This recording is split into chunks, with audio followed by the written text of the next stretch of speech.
All right, it looks like we are live on the stream. Say hello if you are watching right now.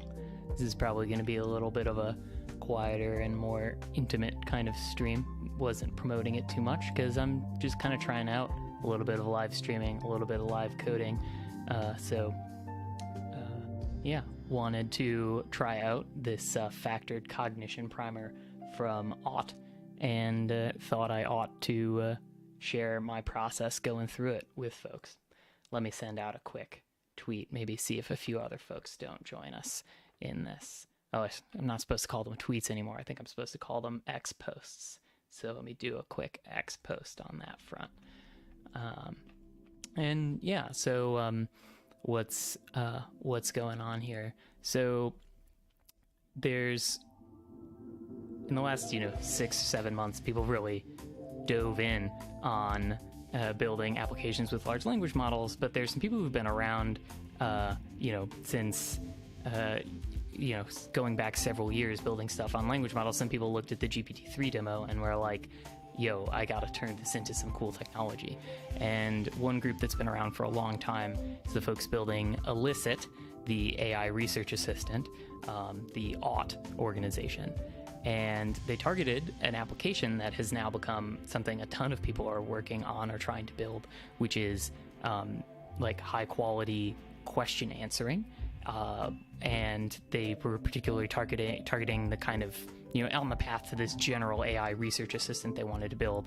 They started off with certain kinds of question answering based off of documents, and now question answering based off of documents is very popular. Full Stack has a Discord bot that answers questions based off our material, but they've been working on this, and they worked on it in a time when language models were a lot less capable, were a lot less, intelligent than the ones that we have now.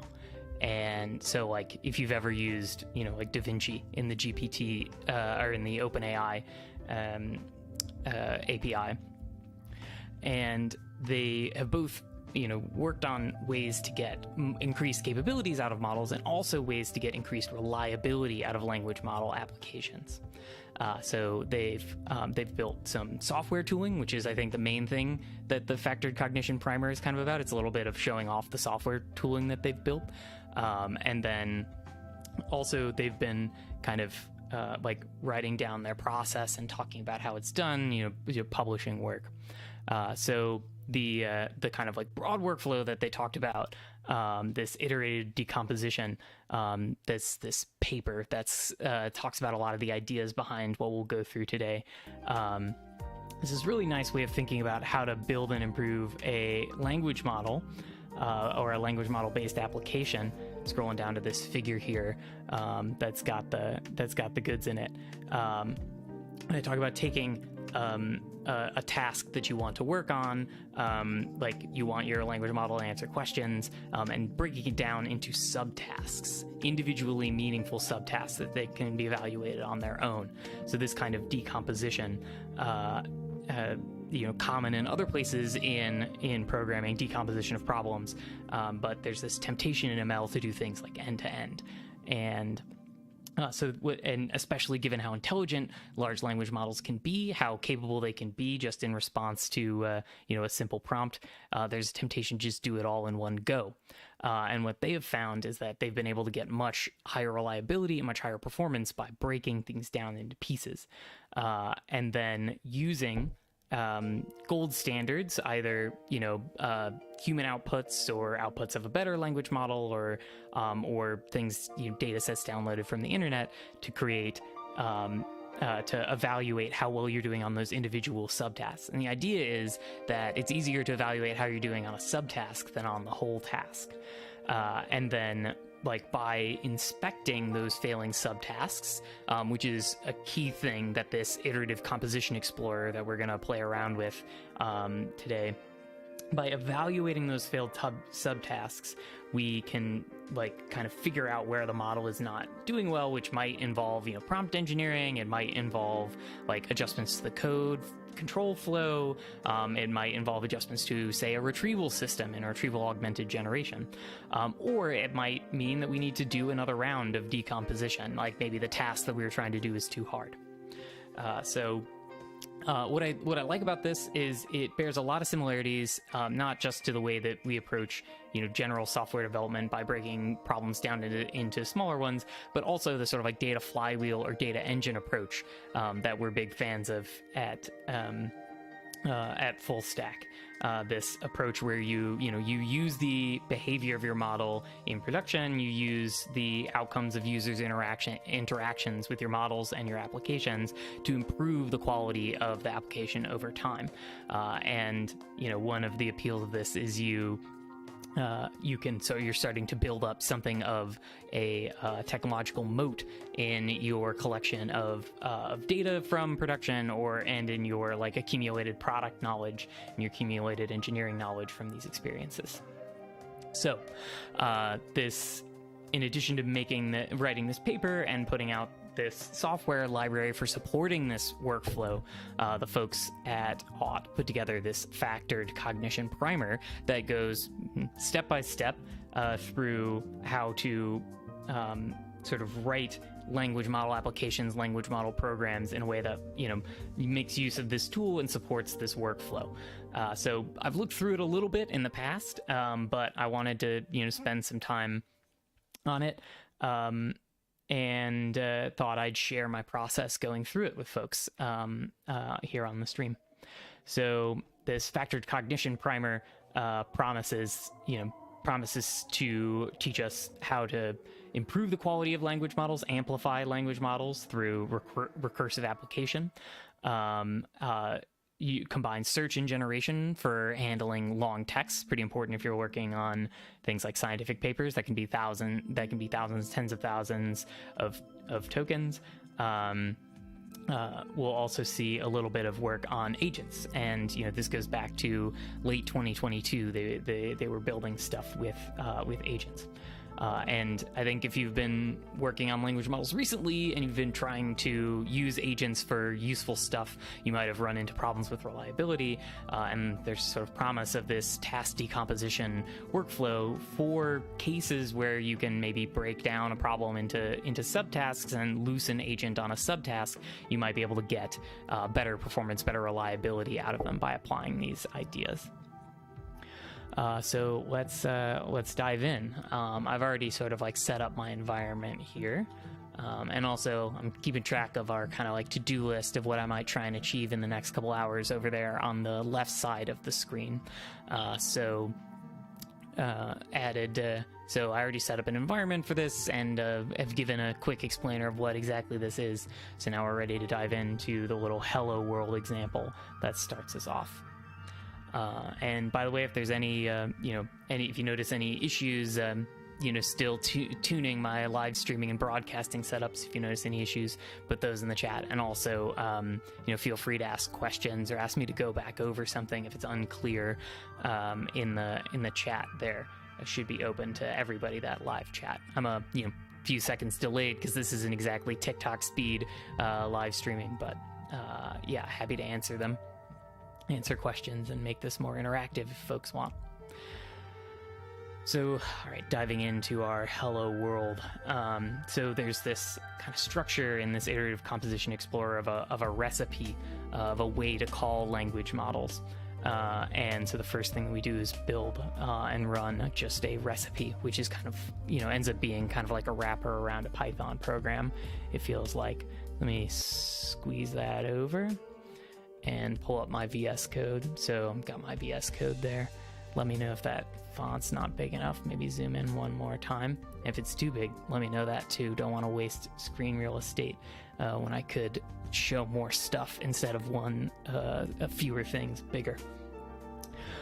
So in a sort of simple recipe, let me just delete some of my recent, some of the changes that I made. I was playing around with this before. Let me copy that hello.py over to a little backup file, and then go back into it. Go back into that file. No. And just paste the initial starter code that they want you to use. Okay, yeah, that looks better. All right. So what is this iterative composition explorer? What is it that we're going to be working through here? Going to run this hello.py program. It's just a hello world program. You got to start somewhere. The one thing you might notice is that the looks like we've got an async function here. This feature added to Python in the last couple versions here, this async execution. You'll come across it a lot if you do things with, programming web applications. If you use something like Fast API to run a web server in Python, async means like our Python program.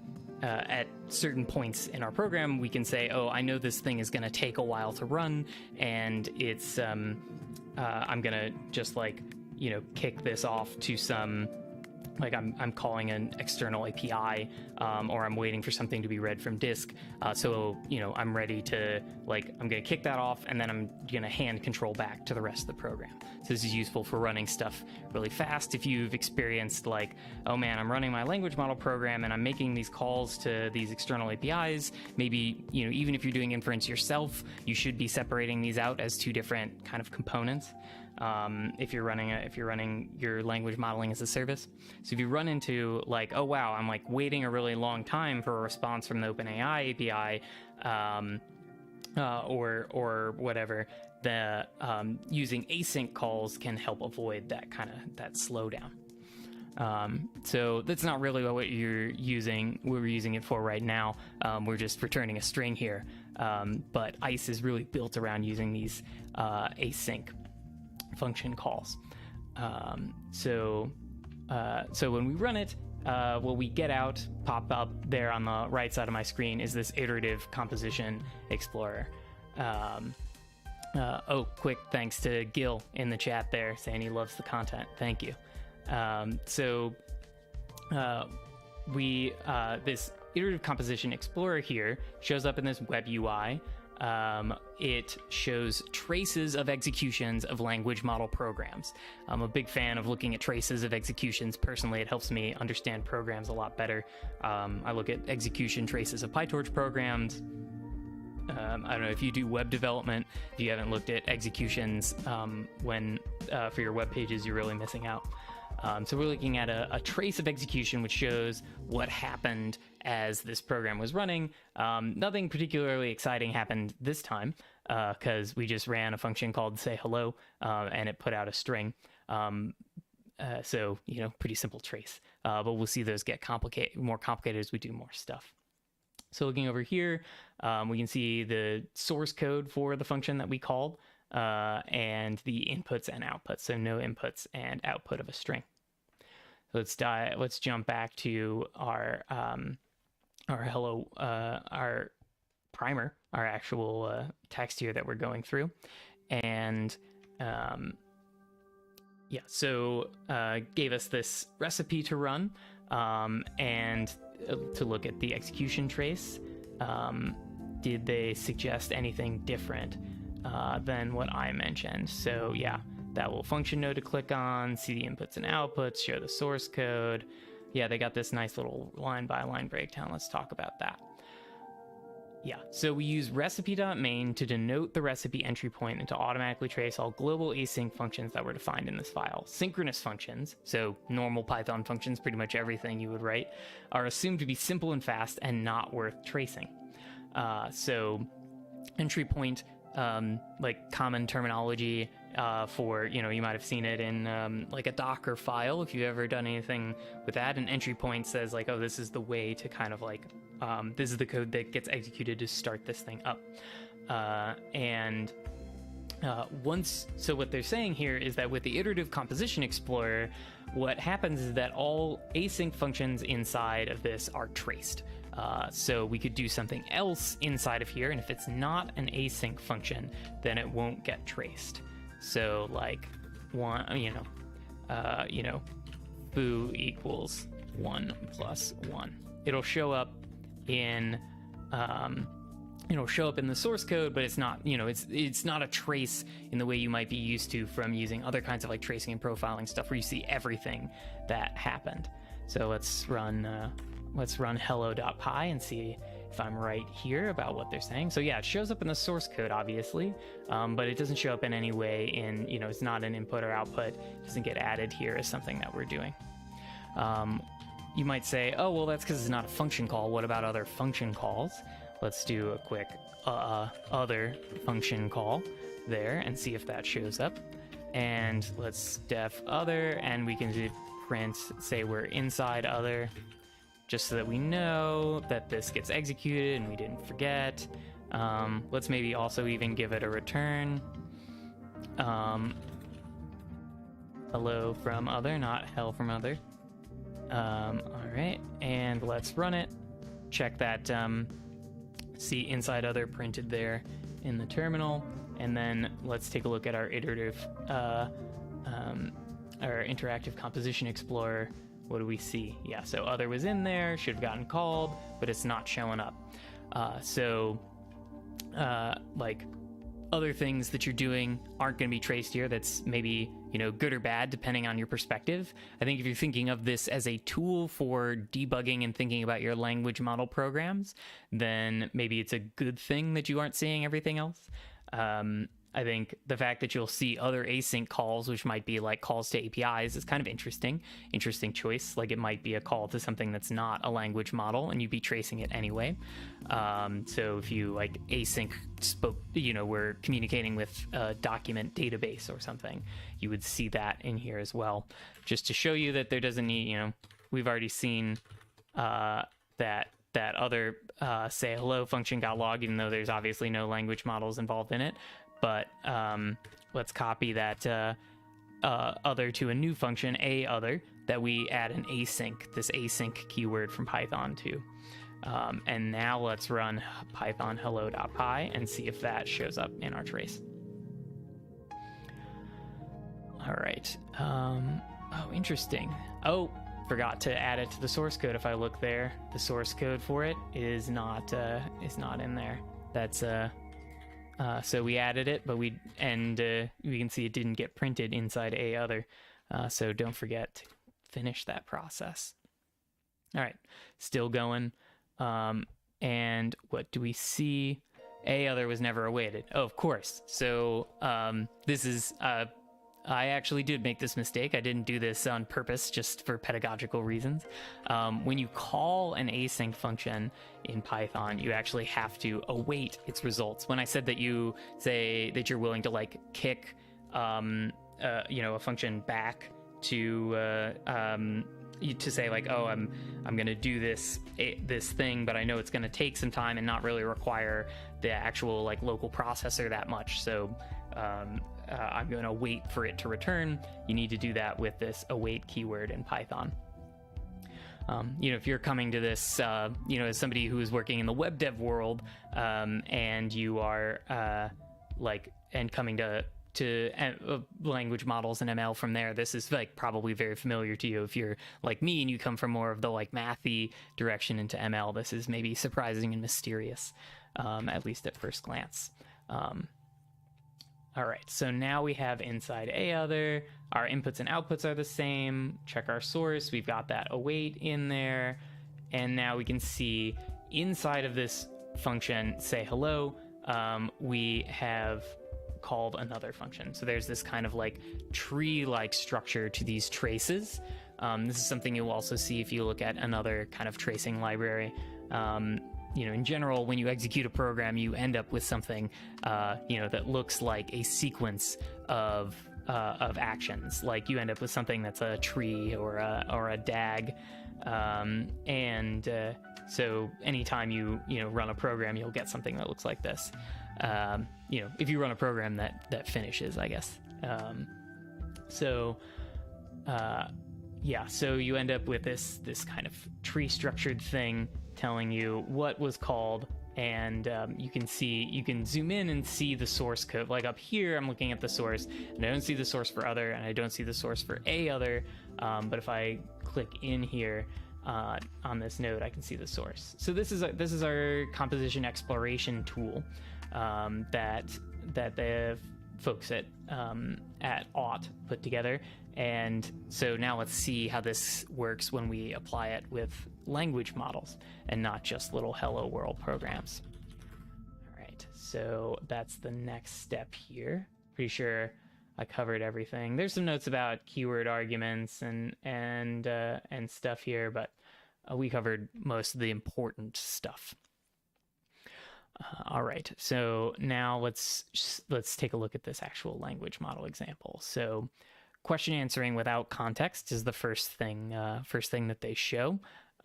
So we have pretty common kind of setup that you'll see in a lot of people's language modeling code these days, which is, you've got some F string, some formatable string that you insert information to, and information that might come from users, might come from external data sources, and that sort of explains what you want the language model to do while still giving somebody sort of like a user like a place to put their information.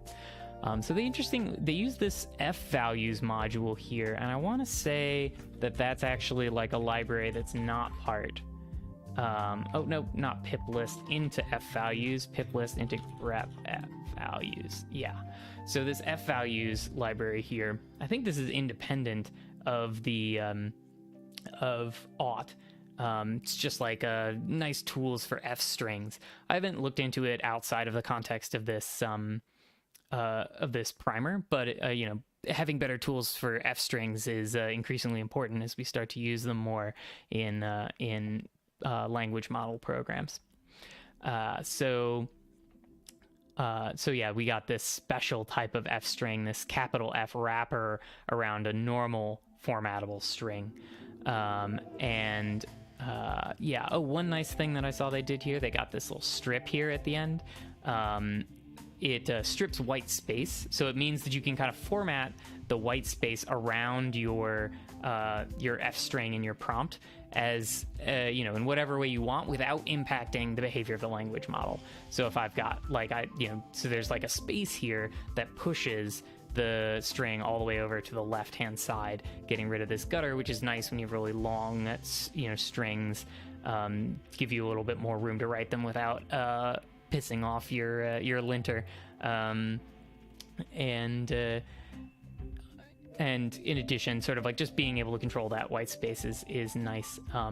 So yeah, they got this little strip call at the end here. So the structure of this prompt, not too much to say here that's interesting, except and like, why do you definitely want to strip white space off the end of a prompt? It's one thing to strip it off the beginning, like that's, I don't know, mostly a formatting thing. But if there's white space at the end of your prompt, most language models actually kind of care pretty deeply about whether they are generating a token that has white space at the beginning of it or not. So if you look at the tokens for the tokenizers that OpenAI has put out, there are a lot of examples of words that have a space in front of them and that have no space in front of them. So this is like kind of an ugly feature of tokenization that nobody is particularly happy about. But it means that if you start your prompt with a white space, you might get a really bad first token generation because the language model has to produce something without a white space, and that's like pretty rare in the text. And so you definitely want to strip any white space off the end, or you pretty frequently want to strip any. Well, I can't say never say never, but you generally don't want any white space at the end, and especially not in this case. So that's our little QA prompt here.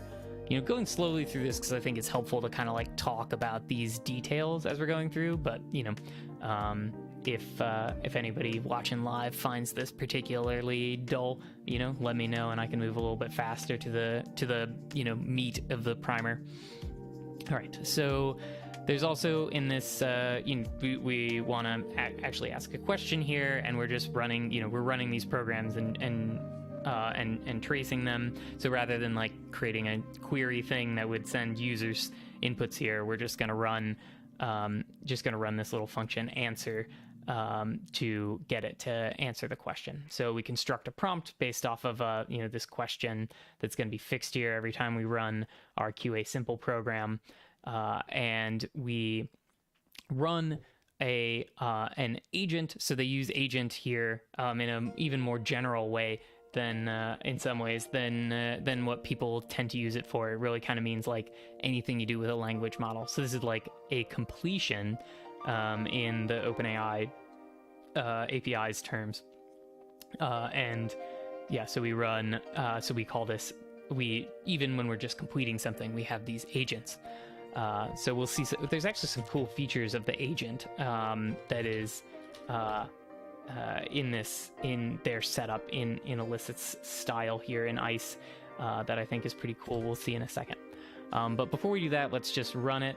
And, as you might guess, if you've played around with asking questions about, particular moments in time for with GPT-4, GPT 3.5, if you ask it what's happening on a day, it will say, I have no idea, because it is, has a knowledge cutoff and doesn't have live data.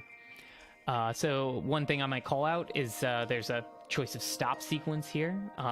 One little, hack that's helpful for getting more complicated behavior out of language models is defining really cool stop sequences.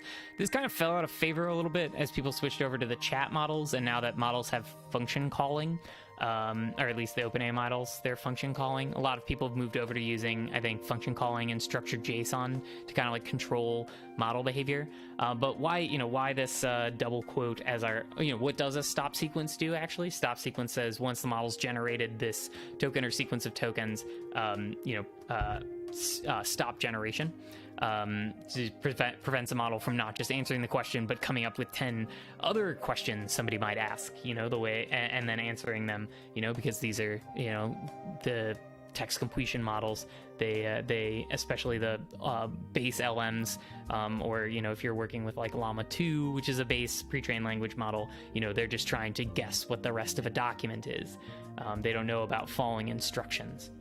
And so like adding these stop sequences, why do we use this double, helps us control the language model behavior? Why this double quote?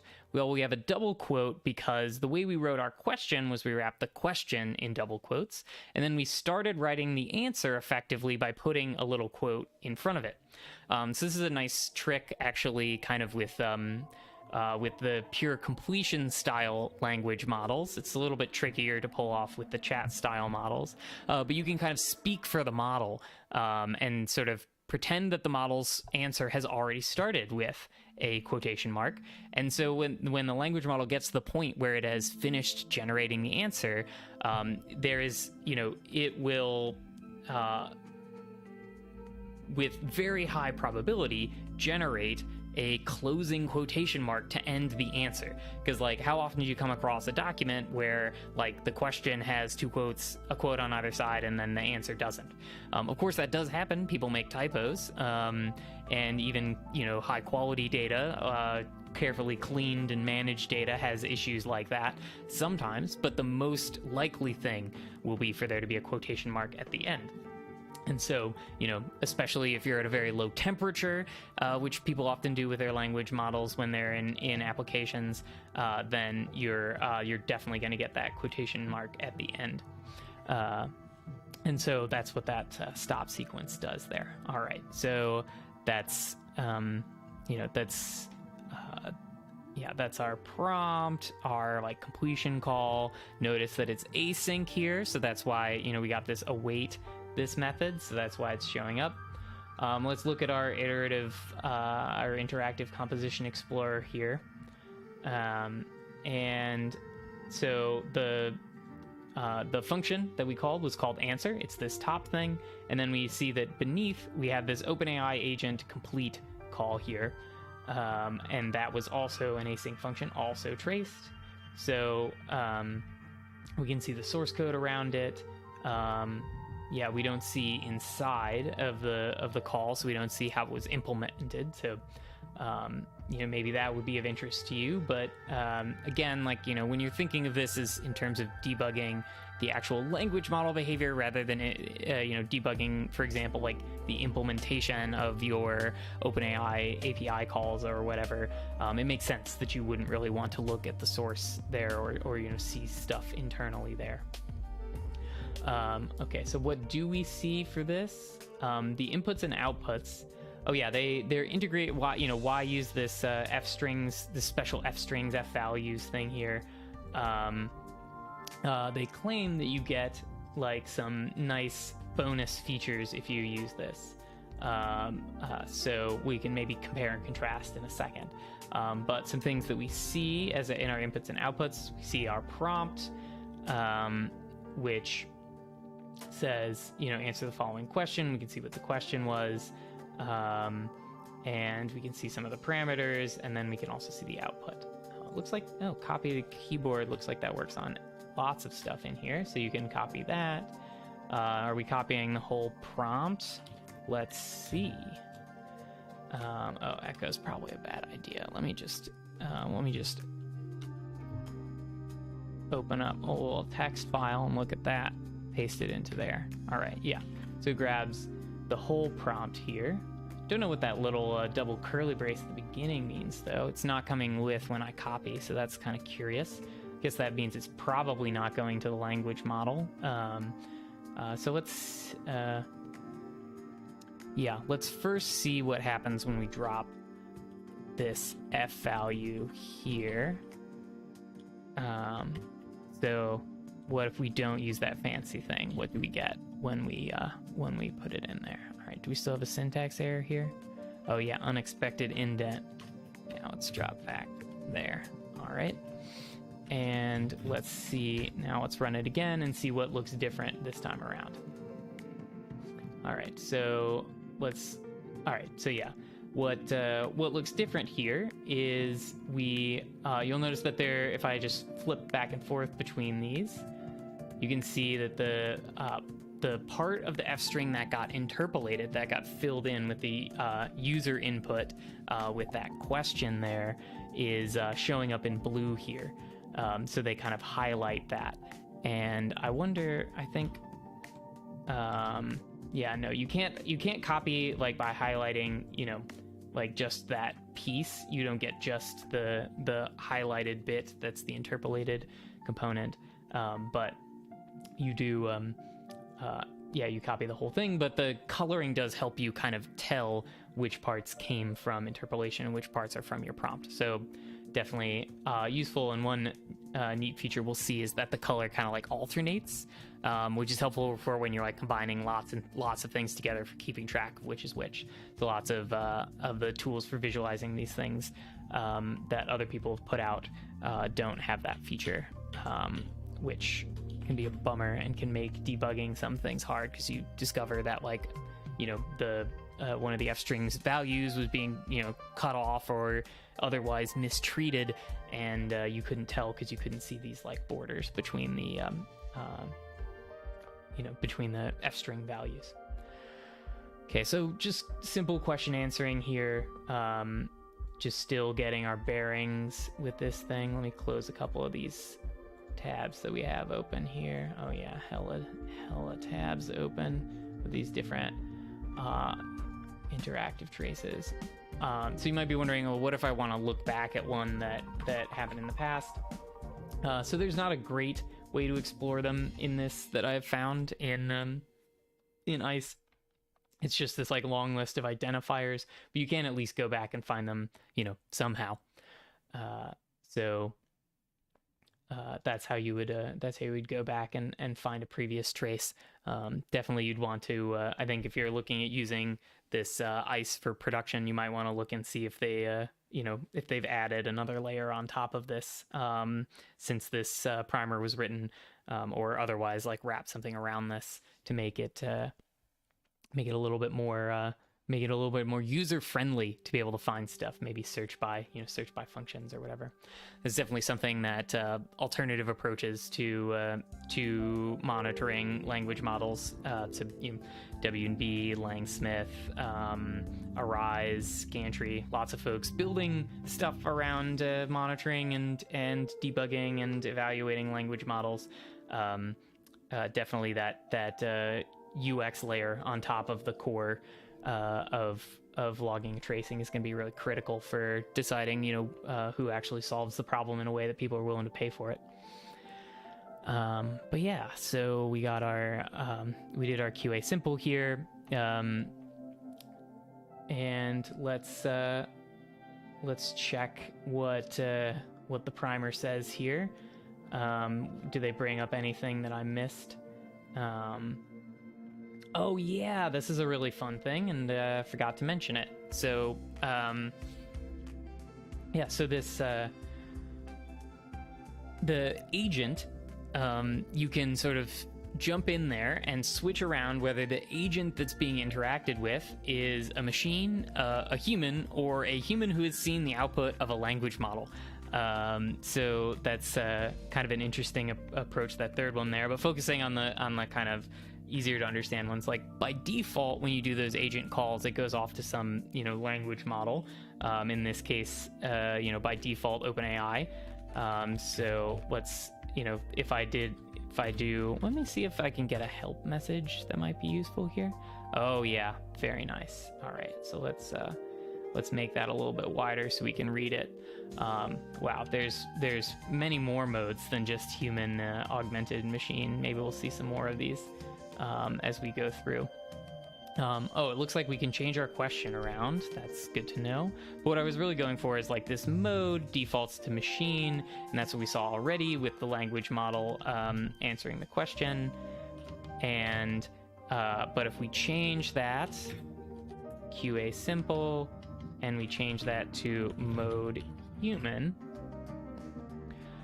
really neat feature here. It says, answer the following question. I'm getting the same prompt as the language model. And that prompt is, what's happening on 9/9/2022. I would say, that date is in the past or something like that. And it says what I need to do to finish. It's not just hit enter. You can put new lines in your answer if you want. It's finish with alt enter. Okay. And then, the human answer shows up. So you might wonder, like, why would you do this?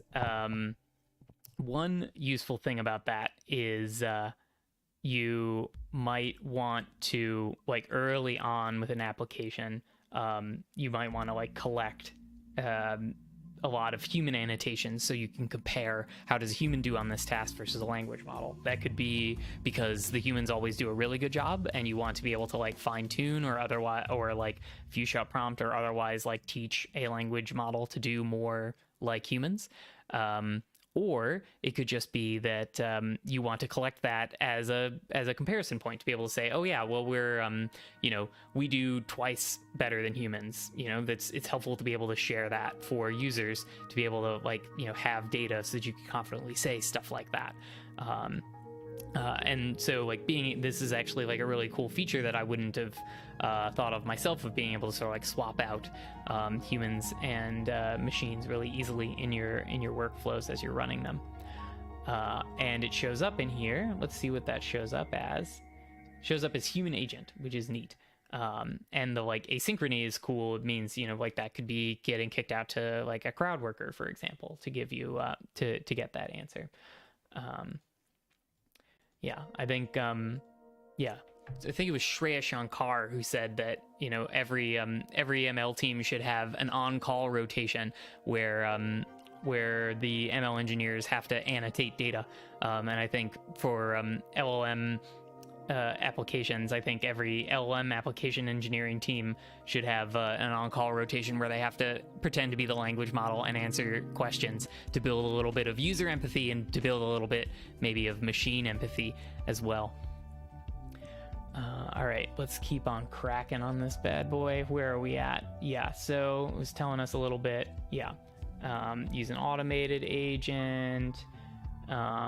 Yeah, augmented is kind of interesting. I think the implementation has a little bit to be desired, but let's look at this. So the other mode that they mention at this point is augmented, and let's take a look. Augmented shows you the answer of the language model, and then gives you the opportunity to edit that answer. So maybe it's my terminal, maybe it's an issue, unfixed bug. You can't like directly edit in this terminal interface. So I'm hitting backspace a bunch of times to delete the answer, but you can't tell that's what I'm doing. So it's not a great experience, but it is a cool idea. It's like, okay, not only do we see how a human would answer, but maybe the human can use the language model's output to get an even better answer. And that operates as kind of like a way to kind of like almost like strictly improve the language model's outputs. Get a language model to mimic a human and a language model together, in the expectation that that's generally better. So I really like this idea. I'd love to see like more tooling around this in other like libraries that work with language models. And I'm just gonna, I also really, don't know the answer to this question, so I'm just gonna put a slightly less formal answer. Put that one in there, and it'll show up in our interactive composition explorer over there. All right, so I believe that's the end of this section. And yeah, I think the only thing I might say, yeah, we could try some different questions. One thing that I noticed when I ran that help command above, let's run that again. Take a look at that again. So there is this question thing. So that was mentioned in the Hello World example, that you can pass arguments, keyword arguments that you put to your entry point can be passed via the command line, so that you don't always have to just answer the same question with running this. That'd be pretty silly. Yeah, but I don't think it's worth going into how that one works, or showing examples of it, because it's pretty clear how that one works. Maybe a better way to put it. All right, so let's now get one step closer to a real language model application, question answering, where the model isn't just like answering based off of its accumulated fuzzy recollection of the internet, but is instead answering on the basis of a context, on the basis of some specific information. So lots of people do this with their documentation, with their code. Like Copilot is grabbing local context from the files that I'm writing and using that to help it sort of suggest stuff for me. So the default context here that is going to be used when I run this example just like answers that question. We're running a hackathon on that date to decompose complex reasoning tasks into subtasks. It's good to know this work goes all the way back to September of last year. That's practically BC times. Well, it's literally BC times if you treat BC as meaning before ChatGPT. All right, so we're going to provide this additional context here, the same way somebody might provide documentation or something like that to a language model to hopefully get it to answer this question better. So our prompt's a little bit more complicated. We got background text, and then we say answer, question and answer. And then, they add one more thing here. Let's think step by step to be sure we get the right answer.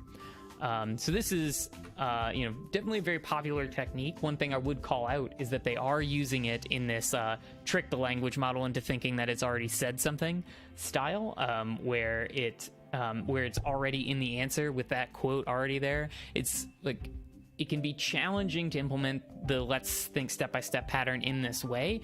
In a chat style model, you kind of have to rely on triggering the language model to think step by step inside of its executions, rather than like kind of tricking it into believing that the agent whose text it's simulating has already said it would think step by step. So it's definitely something I've seen Riley Goodside harp on Twitter, this important feature of let's think step by step, that it's about fooling the language model into thinking it is already promised that it would go step by step. Okay, I added a little bit of stuff to the QA prompt here. Let me just comment that stuff out. We'll use it again in a second. All right, so comment that out. Oop, been writing too much. Was that a JavaScript comment there? Not writing enough Python lately, I guess. Okay, so that's a Python comment. We've commented out some bonus code, and so we're just going to focus on this part.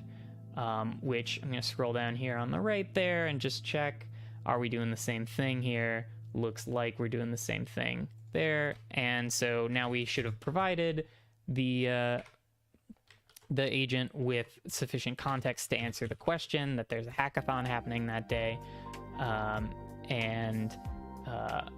Now let's take a look. Okay, so with that context, the model no longer says I don't know. It says a hackathon is happening, and it's about breaking down complex reasoning tasks into subtasks that are easier to automate and evaluate with language models. Fun. I'm going to do a quick edit. I'm going to turn this into self-referential content. We're doing a live stream on, let's see, August 8th, 2023, to decompose tasks into subtasks, for example, answering questions about research papers. All right, let's actually leave the default question at 9.922 to make sure that our model doesn't just like pretend that the answer in the context that the answer in the context is the answer to the question. Let's see, does it do that? So I've changed around. The context is no longer relevant for the question. We're doing a live stream on 8/8/2023. All right. So it looks like we've got a misbehavior of our language model. So the context says that this event is happening on 8/8/23. The question asks about 9/9/2022, and the language model gets it wrong. Let's just quickly change this around and see. So normally at this point I might worry that I made a mistake. You know, if I saw this come out of the language model, if I just saw this answer that's showing up in my terminal here, I might worry that I made like a mistake while I was writing my code, and that the context that I hoped to send in did not in fact get sent in. But because I have this tracer here, so I can explore the actual inputs and outputs, I can see that this is in fact the text that went into the model. So, you know, it's easy to say like, oh, I could just read the code and check and see, run it in my head and know that this is the right inputs. But when you're dealing with a complicated system, the more things that you can keep fixed, the more things that you can not have to worry about, the better. So let's see if we can't fix this behavior of the language model. So running it again, I had one quick hypothesis that I had, was that maybe the language model got confused because it was 9/9/2022 and 8/8/2023. Language models are kind of bad with maybe kind of mixing up individual characters, individual numbers especially. So I just decided to change the date a little bit and see what the model does. So I changed it to a date that doesn't have the same that same pattern, and changed it to 12/9/2022. And so interestingly, the model's answer has changed, and it now says on 8/8/2023 the team is doing a live stream. So on that date, they're probably still working on breaking down reasoning about the quality of evidence and randomized controlled trials into smaller tasks. So it's not great reasoning, I would say. For example, August 8th is 8 months in the future from, or 9 months in the future, 8 months in the future from 12/9/2022. And so so why would they still be working on breaking down reasoning if it's in the past? It doesn't fix our problem, but it reveals some additional issues in our model's behavior. One thing I might say is like answer the following question about the background text above, and our prompt kind of presumes that the background text is relevant. So let's drop that. Answer the following question. Background text above may or may not be relevant to the question. Hopefully, our let's think step by step will trigger the model to first consider whether the context is relevant to the question. Let's see if that's what happens. Let's run this and see. All right, so model's running. You know, every once in a while you run into some slowness on the part of the model API like that. All right. So our team is what answer did the model give? Our team is currently breaking down reasoning for doing a live stream on 8/8/2023. Then on 12/9/2022, we'll be doing something related to that. That's a better answer. It's a better, more thoughtful answer than the one that we got before. So you know, not bad, but you know, maybe we could do some more prompt engineering to try and, you know, say like, oh, well, maybe this is and is not relevant. Maybe give some examples, some few shot examples would probably be helpful. But rather than doing that, I think I'll keep going and show some more of what they want to show off. I think that was already like a pretty good example of why this kind of you know, interaction with this kind of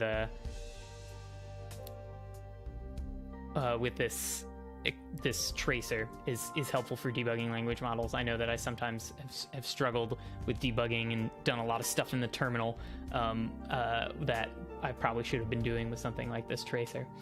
All right, so let's look down here. They had some interesting suggestions for exercises.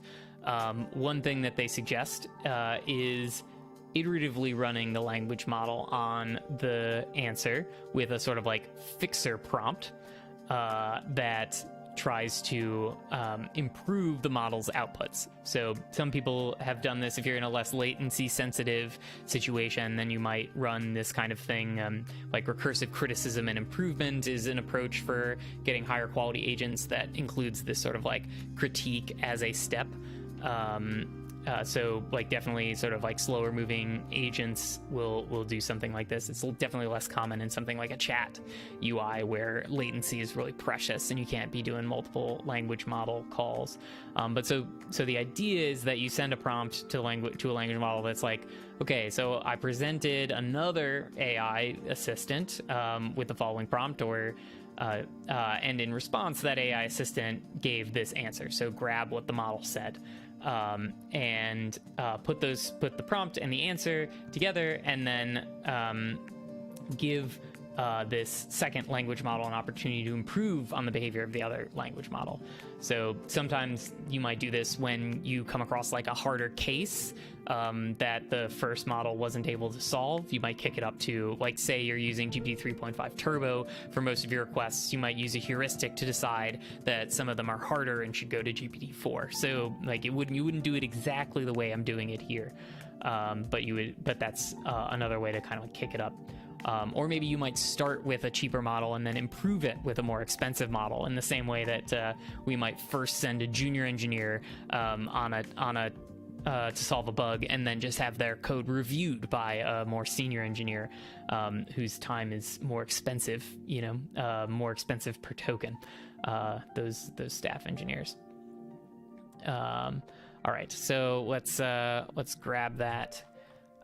Let's add that back in. So when I was playing around with this before I went live, I added a little for loop to so we got a classic for loop with break type situation here. Like, we do this maximum a certain number of times, and if at any point the language model decides that it can't improve on the answer, then then we stop. One nice thing with this, I think, again, other techniques have emerged since the creation of this to solve the same problem.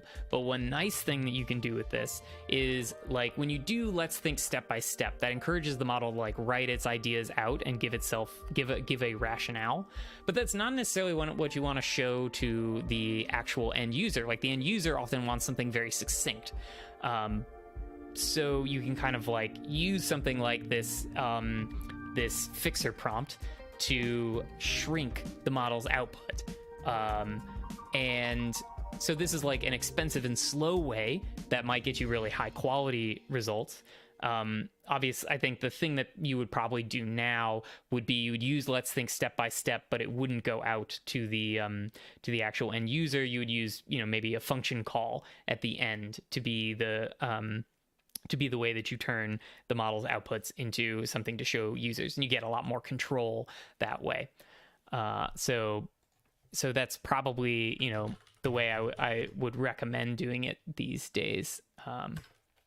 But this is an approach that worked in the past, and so definitely something that I've heard less about recently.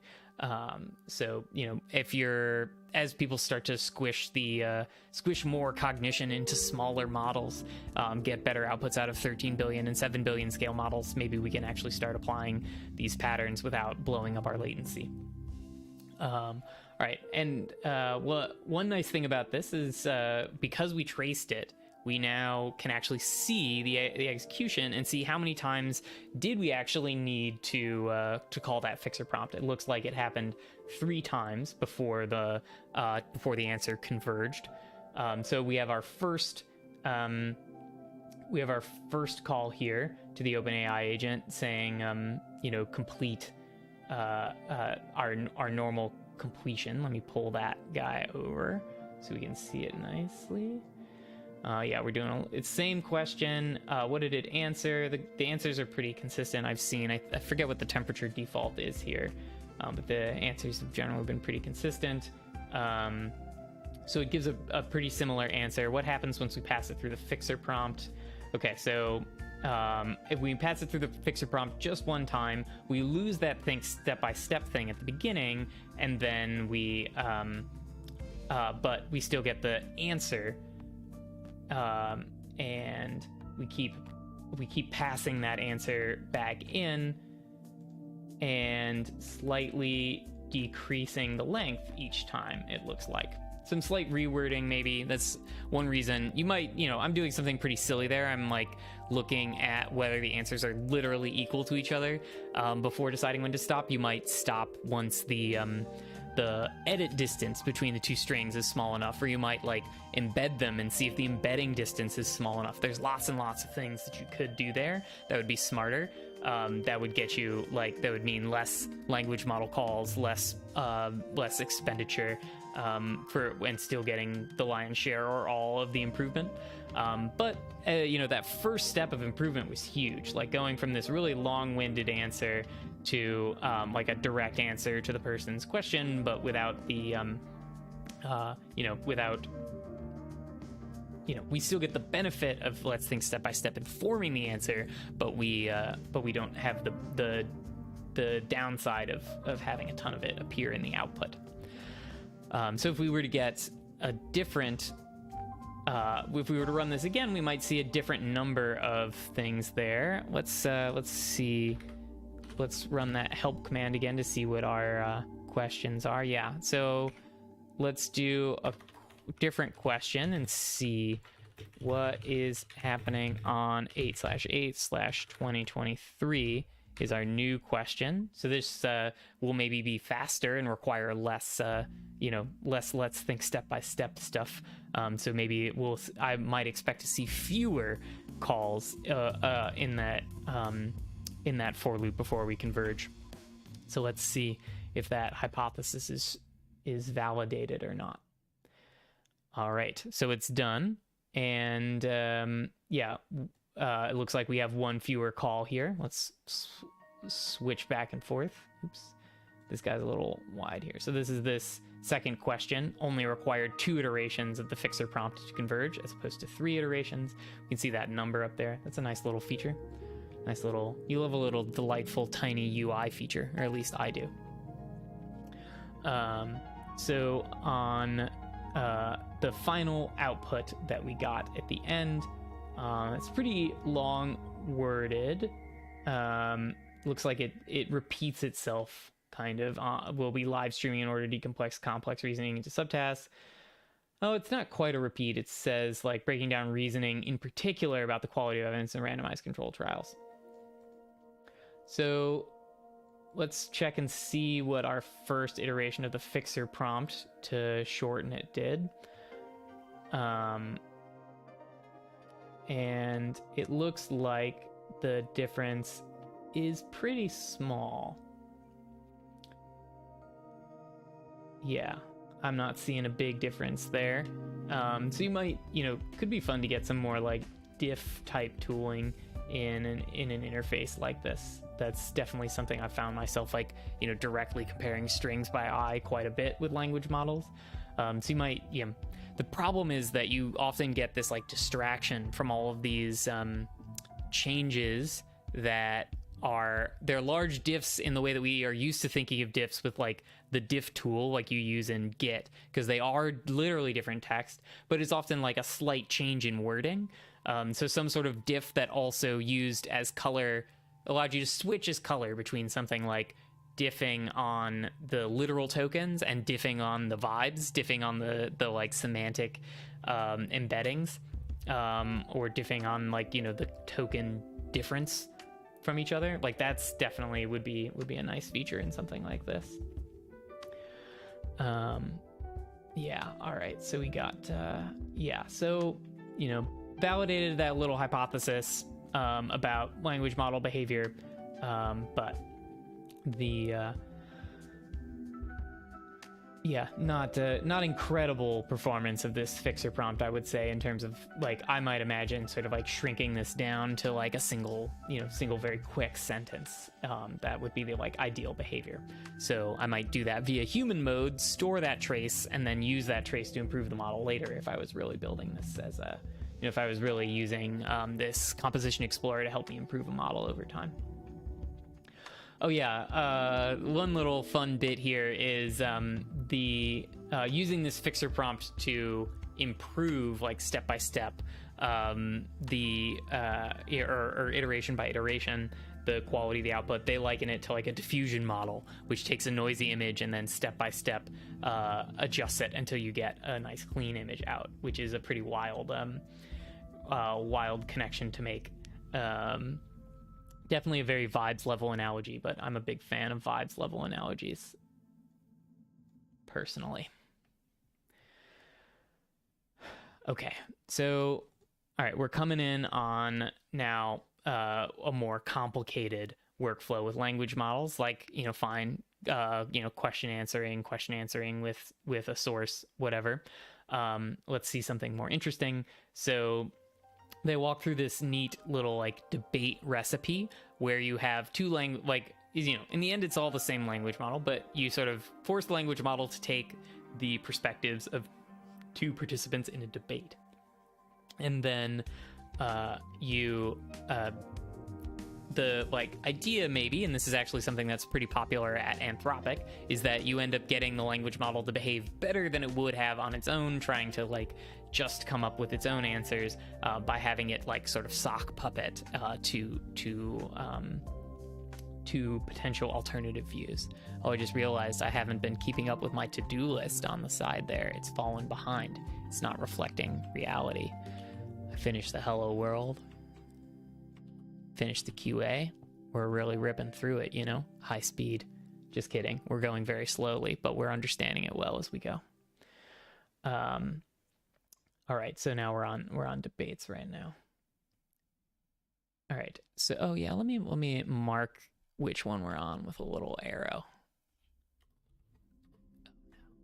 Yeah, put a little arrow there. All right, so they walk through the sort of pieces of this. Let me pull up. I was playing around with this a little bit before the stream started, so let me pull up what I finally wrote here. In an idealized version of a debate, it has the following types. You've got names of participants, you've got messages, and a debate is a list of turns. It's maybe a little bit saddening that these type signatures for a debate look so similar to the type signatures for a chat in the OpenAI API, which also is a collection of names and messages. It's formatted as a dictionary instead of a tuple, but the same idea applies. I guess, maybe it says something a little bit about the culture of the people producing these things, that a chat and a debate don't feel that different to them. But yeah, so a debate, a list of messages, and we're, they chose a pretty spicy debate topic. I think we should legalize all drugs. That's going to be our example debate that we're going to see the language model suss out. So this stuff on like sort of initializing and rendering debates, I don't think it's particularly interesting. There's like a cool trick that they have in here, which is going through the debate and swapping out the name of one of the debate members, Alice or Bob, with you. As you're switching the prompt and showing it to the language model, sometimes you is Alice, sometimes you is Bob. And that allows you to write a prompt that's very simple, that's like you are participating in a debate. I think it reflects a kind of the like more interesting thing I think that it reflects is that with language models where they don't have to literally see the conversation as a user sees it. Like even in this case when there is no user and it's just language models, like the literal conversation does not have to be the input to the model. We are free to intervene and transform it with another language model or with traditional programming. So there's definitely lots of stuff to be done there. It's kind of what we do with function calling with retrieval. We kind of like interject and change the conversation. But yeah, the sky is the limit there. And I'm sure what we're doing now will feel very primitive to people who look at, who are building language model applications in the future. Yeah, so that stuff is like less interesting. I won't even show you the like copy pasted code that I have for that. The prompts are there's a little bit more going on there. Using that trick to swap out you for names at different points, they are able to like just write this prompt that says you are this person. They also have this limited length of the debate thing. So they say like a debate is going to last this many turns. You're trying to win the debate using reason and evidence. So that expresses a certain preference for what kinds of debates we want. We don't want people using ad hominem attacks and sophistry in our debates. Maybe we do. That might be fun to change and see. Like you're trying to win the debate by any means necessary. We'll see that one in a second. Right, so some light instructions, and then we can render the debate prompt. I think I put a little thing in there to show these when I ran it. So let's just show that we have the. Oh yeah, I didn't put the prompt in a separate thing. Yeah. So we can't run that one. We'll just jump right into the recipe because that's where the interesting stuff happens. So this. So now let's put this all together and actually run it. So a turn in a debate, we set up the debate prompt, send it to our agent to complete. We now use the new line character as our end, so that the model can, put a quote in the middle, I guess, if it wants. Like it can quote a source or make up a quote for a source, to be honest. That feels more likely. Yeah, so we accumulate the turns, like the agents, our two agents take turns and participate in the debate. I think the reason for using two different agents here is that you can have a human versus language model debate. We'll see if that works. Yeah, you have these two distinct agents that run these completions. So let's go into debate and let's Let's see what options we have before we run this. Okay, yeah. Yeah, interesting. Okay, so let's run our recipe and see what we get. Oh yeah. So I was walking through their code.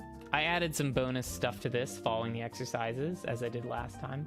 But let's focus on the part that we've discussed so far, which is the debate portion.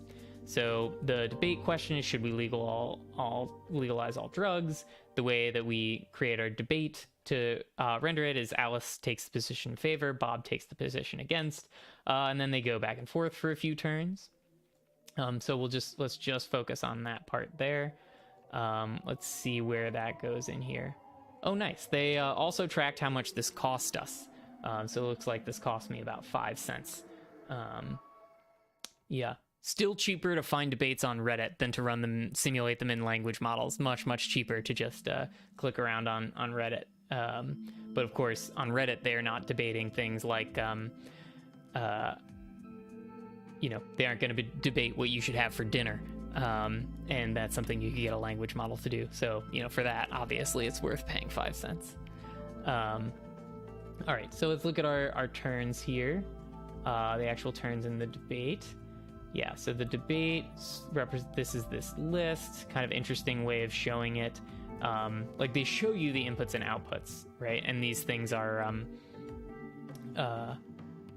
like they can be different kinds of Python types. So you might, they have to figure out how to show that to you. And it looks like they render tuples and lists in kind of the same way, which is they show this.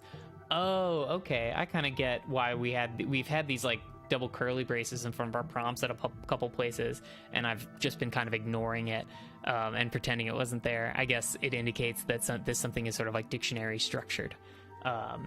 So like this agent here is like an object. Yeah, I guess it's like maybe it's an object, as opposed to like a string or something. Yeah.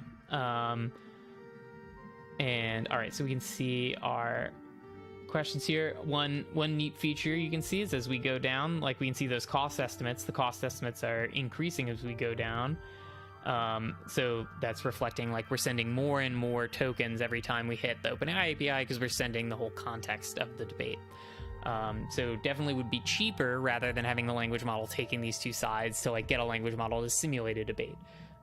But because then it would just generate all at once rather than doing these sending those prompt tokens repeatedly. Pretty sure that would be cheaper on the OpenAI API.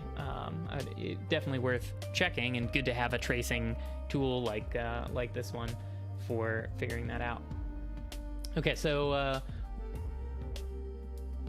let's see. Do they call anything else out? Oh yeah, they mentioned that the whole using two agents isn't that relevant because we aren't doing anything where we store any state in those two agents, but that could change in the future. So that's why those two differences are there. I was a little disappointed to see that you can't choose a mode for each agent individually, where like one agent is a human and the other agent is a language model via the command line. But I'm sure there's a way to set that up. So for the exercises, that they suggest in this section, those I already took a crack at those and added a judge agent to decide which agent judges the debate, and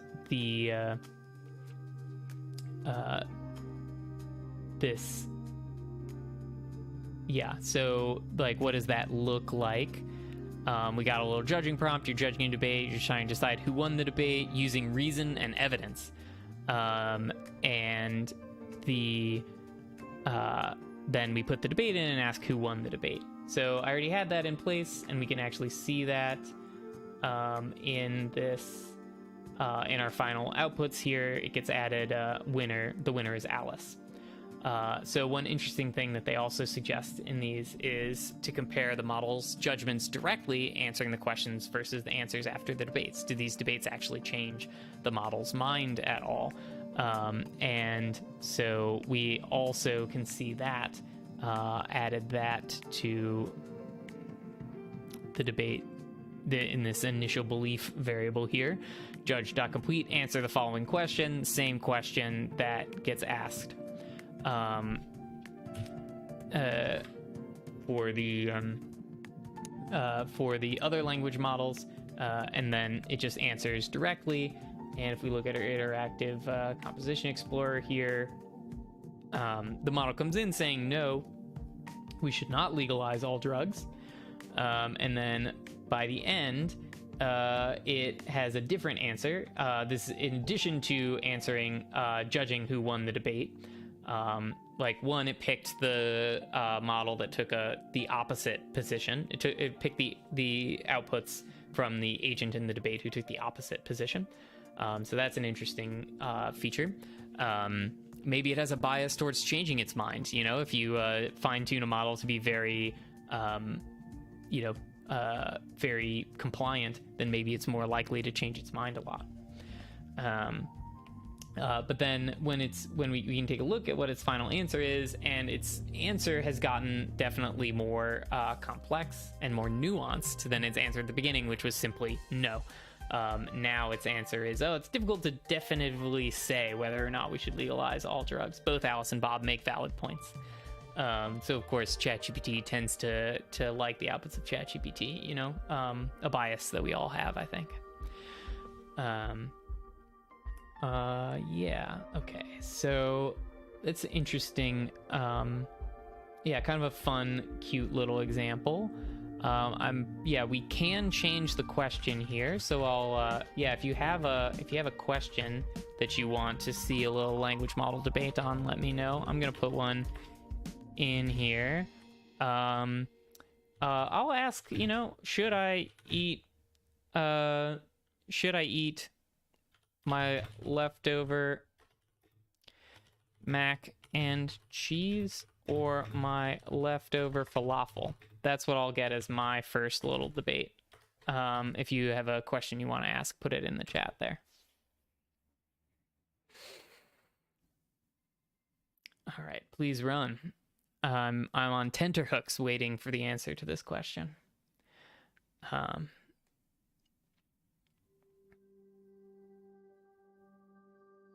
Oh, you know what? It has to be a yes/no question because of the structure of the prompt, which is like I'm for, I'm against with Alice and Bob. So it should be something like should I eat my leftover mac and cheese instead of my falafel? Looks like Alice and Bob ended up taking positions. Hopefully they're coherent. Let's take a look at this little debate here. All right, it looks like this debate degenerated pretty quickly because they didn't have strong opinions about mac and cheese versus falafel. It looks like they're just both repeating the same thing over and over again. Definitely a failure mode with language models. They can get stuck in these kind of cycles where I think we're still figuring out how to sample appropriately from language models is one of our big problems. We just do this greedy decoding with, some hack like temperature and nuclear sampling to control it. There's, beam search, it's common choice, or used to be a very common choice, and now people are really kind of don't like it. People are trying stuff with like Monte Carlo tree search, importance sampling. Like, hopefully we can find a better way to avoid these problems. So let's fix some of the issues.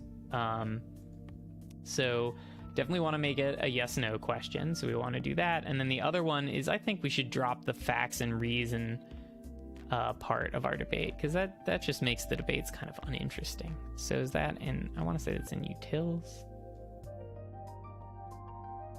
Question, I'm in favor, I'm against. It's not in utils, let's find this.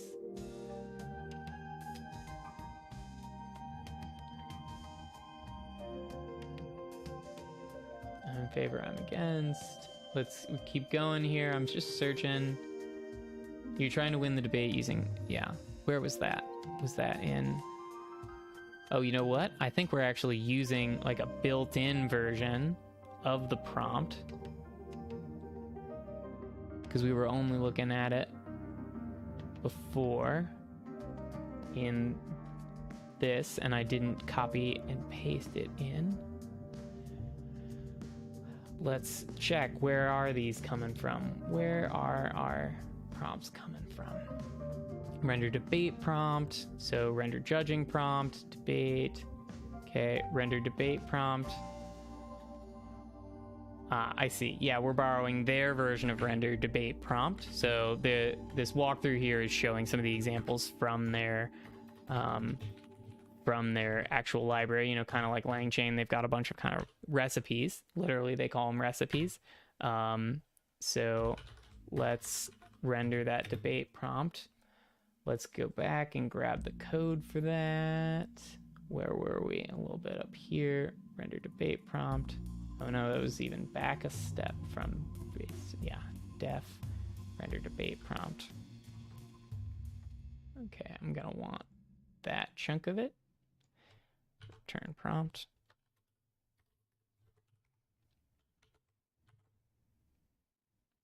Oh yeah, kind of a little trouble with pasting into VS Code with the Vim key bindings, which you absolutely hate to see. Yeah, insert mode, paste, you would think. Okay, but there's a workaround. We just end up with a bunch of weird stuff here. Not sure why the browser copy button would work, but the right click and copy would not. That's a very mysterious issue. But anyway, let's delete some of this little cruft that came along for the ride. Get a little reformatting when we with black and rough when we save. All right, so now we got all this stuff.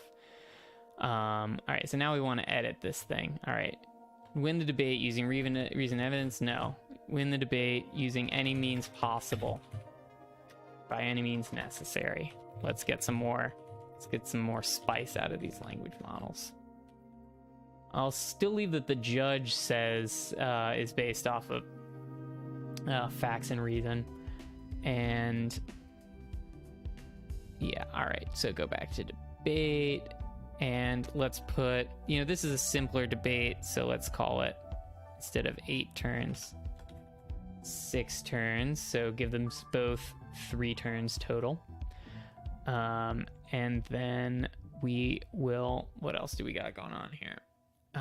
So we wanted to, in addition to changing the directions in the debate, we wanted to change the question to be a yes or no, like favor or against. So should I eat my leftover mac and cheese instead of my leftover falafel wrap? Let's see what happens.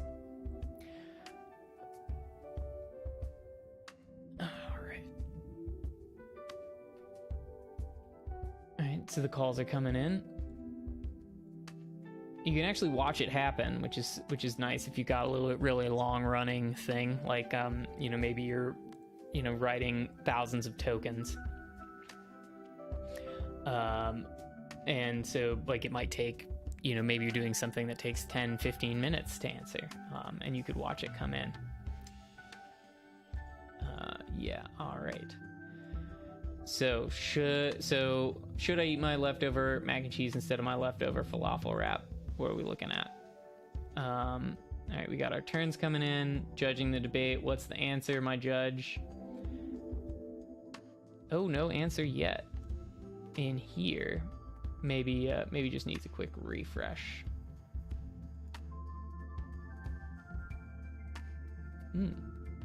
Okay, answer not showing up. Looks like we hit maybe a little bug because I'm seeing the answer over here in my terminal, which is that the winner is Alice, who prefers the mac and cheese, saying that it's a classic dish. Well, the falafel wrap is dry, bland, and not nearly as satisfying. The mac and cheese is already cooked, and the wrap would take too long to heat up. I don't know about that. The mac and cheese is kind of slow to heat up. Falafel wrap, that would be much faster. It looks like we still have our problem with repetition, which is interesting. We didn't see that problem with the question where the models had a stronger, you know, where there were, I don't know, more examples of debates about legalizing drugs on the internet. Kind of surprising. This is the default language model is Text DaVinci 2, I want to say. Yeah, you can see that in some of these. OpenAI agent model Text DaVinci 2. You know, Text DaVinci 2 was early on in the 3.5 series of OpenAI's models, and kind of I found back in the day it was felt it was a bit of a regression from some of the earlier models, a little bit more repetition, a little bit less creativity. So you would probably see better outputs with 3.5, with 3.5 Turbo and 4, but they're not completion models, and all this stuff is based off of the completion API as opposed to the chat API. Okay, so we got some debates going. We got to trace them and see those outputs there. So anything else in the debate section? Yeah, we had our debate recipe. We talked about the judge. Oh yeah, this comes from an AI safety paper originally from the Anthropic folks, or the folks who would become Anthropic, I guess. You can definitely see its influence still in things like constitutional AI and some of the other work from Anthropic recently. All right, let's keep on cracking here. We finished the debate, and now it's time to talk about long texts. So keep our to-do list up to date. So the goal for Elicit is to be able to answer questions about research papers. They want to be able to help you search search the literature, get questions answered about the literature. And so the one reason why that's hard, there are many, but one reason why that's hard is the papers are just really long and they don't fit into the context window of a language model. So we'll need to solve that problem by finding the relevant parts of papers. And this is a classic example of, this is a really great example of that decomposition into subtasks idea that I mentioned all the way at the beginning of the stream. That's part of the iterated decomposition workflow that the people are trying to support with this Composition Explorer. That is, you can take a task that's understand this research paper, or summarize this research paper, or answer this question about this research paper, and break that down into two parts. One, which is find the relevant parts of the research paper for solving this problem, and then two, answer given those relevant parts. And so that, just generally, being able to break problems down like that gets you a lot better performance, out of language models. It's kind of a big thing in the self-driving car world. They do a lot of decomposition of problems down into tiny pieces that they can get a model to do really, really well at. And then actually the problem that they have is the opposite, is how do you recompose that back together into bigger units that are easier to handle and work with and improve.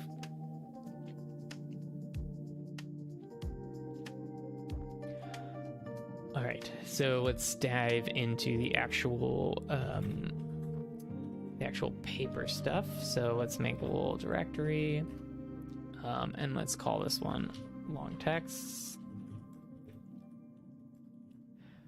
Right, and we got a little hello world recipe, load a paper and print out the first. So to start off, we've just got to actually get a hold of a paper, so they've included some in there in the library for us.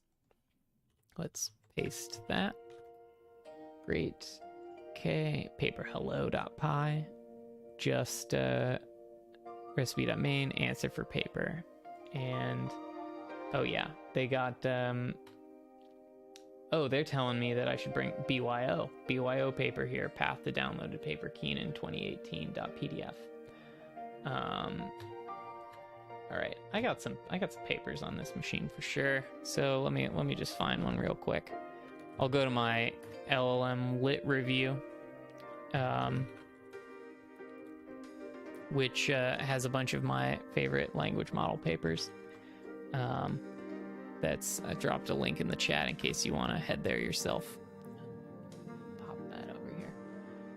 so yeah, this is a little public place where I share some research papers that I've been reading on LLMs and multimodal models and a bunch of other stuff. Oh yeah, the Voyager paper. This is a fun one. Let's get a hold of this one. So this is a Minecraft agent paper. Pretty cool results from back in May. They demonstrate like they can absolutely obtain a diamond and build a cool tool, or build diamond tools, and even keep going up the Minecraft tech tree. So cool stuff. Let's download this guy. All right.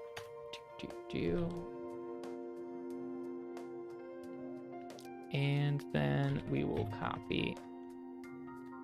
Oh yeah, this is going to be a little tricky because I'm actually on a remote machine for that PDF. You absolutely a bit of a bummer because I'm going to have to SCP over it. So hopefully should be able to do this pretty straightforwardly. Got a little home networking set up.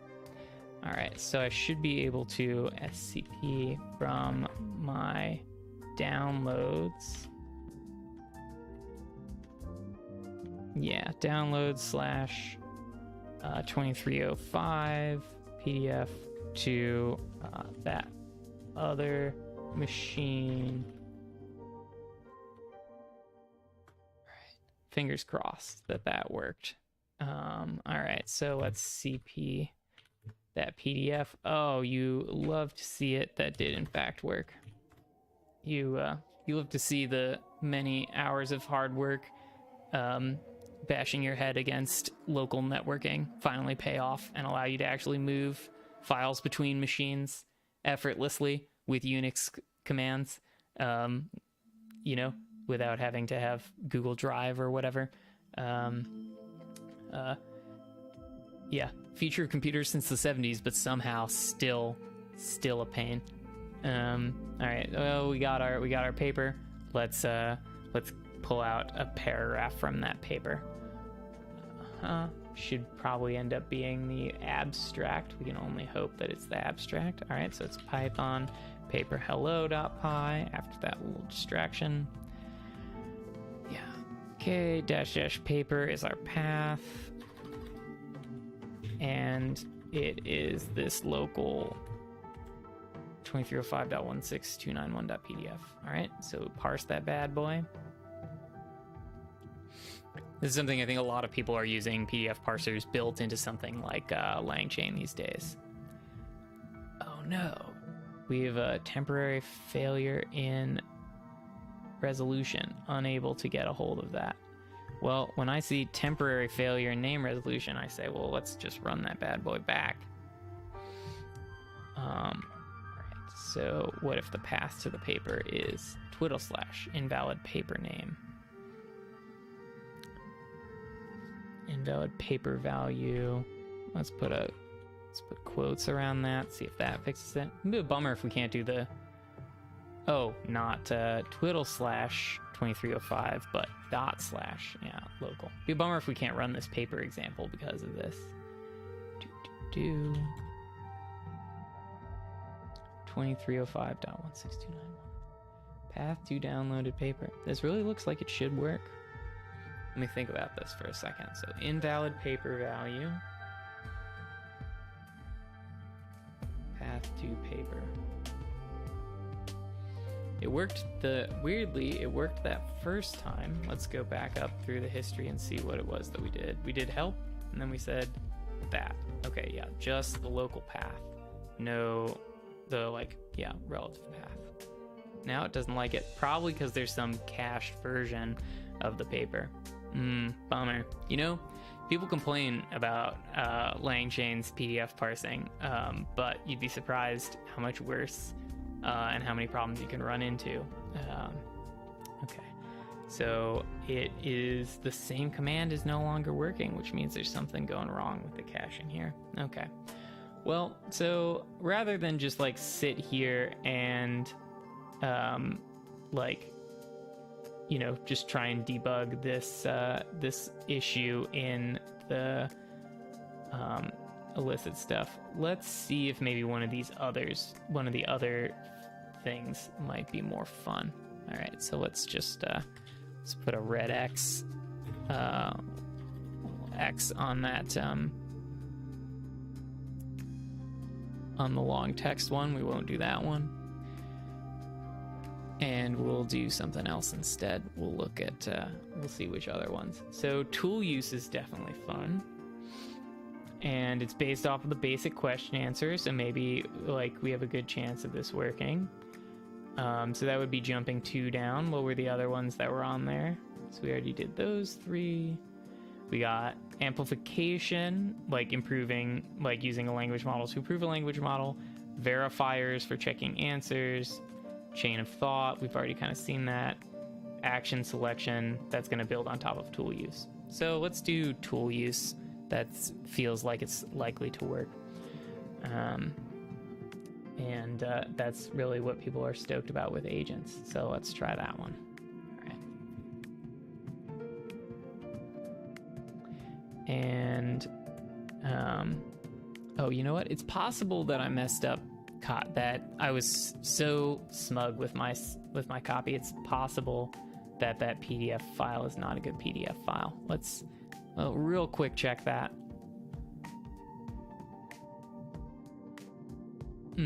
Yeah, so it does claim, was just trying to open it in VS Code just to see, like, oh, let's just quick take a look at that, since, it's on a remote machine, but I got VS Code, so I should be able to look at stuff. But so we can't actually see the contents via VS Code. I don't have an extension for looking at PDFs, I guess. So that was like a quick hypothesis to check that might have been able to let us go forward with that long text example and not skip around. But yeah, it is in fact a valid PDF. So no dice on that one. All right, so let's do this actual. Let's do the tool example. All right, so web search is our first tool. And let me close that to give us a little bit more space, clear out the terminal for even more vertical space. And all right, so web search, common choice to add to a language model. Like a lot of people do retrieval augmented generation, and they think of it as, oh, I need to write some stuff like embedding based retrieval and like querying a database or whatever. And that's something that I do before I hand anything to my language model. And that's a nice pattern. But I think the more general thing is to let the language model find the information that it needs. So to give it a couple of tools that allow it to pull out additional information.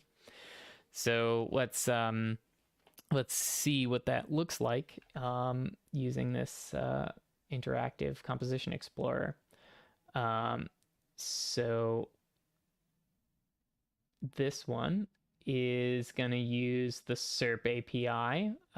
So that's search thing with the search API with Google. I'll probably need to put in an API key.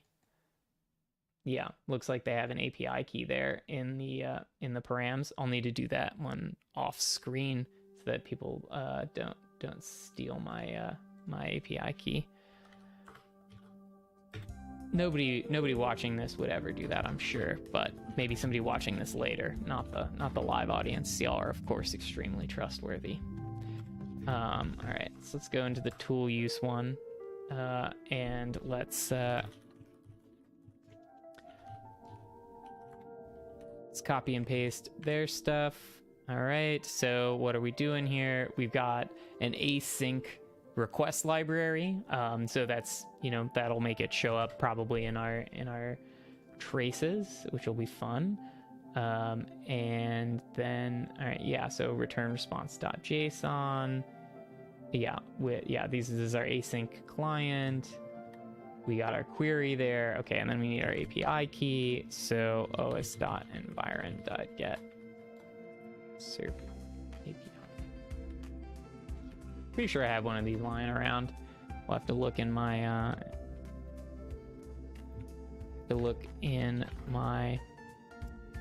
my secret store to see if I can find it. But pretty sure I made one back in like January when everybody was doing those, when everybody was running little hackathons about and using things like the SERP API. So do we got SERP? No. Search? No, not seeing it. All right, might have to snag myself a SERP API key to run this example. While I'm figuring that out, is there anything interesting we can do here? Yeah, update the code below with your own API key. So they're talking about, yeah, the result that comes out of the something, SERP API and most APIs is a big blob of JSON, which is not very fun to read. And so they suggest like turning it, and well, you could just dump the JSON into the language model prompt, but you're gonna make the language model sad. So I think, and you're probably gonna be wasting tokens. So like formatting it into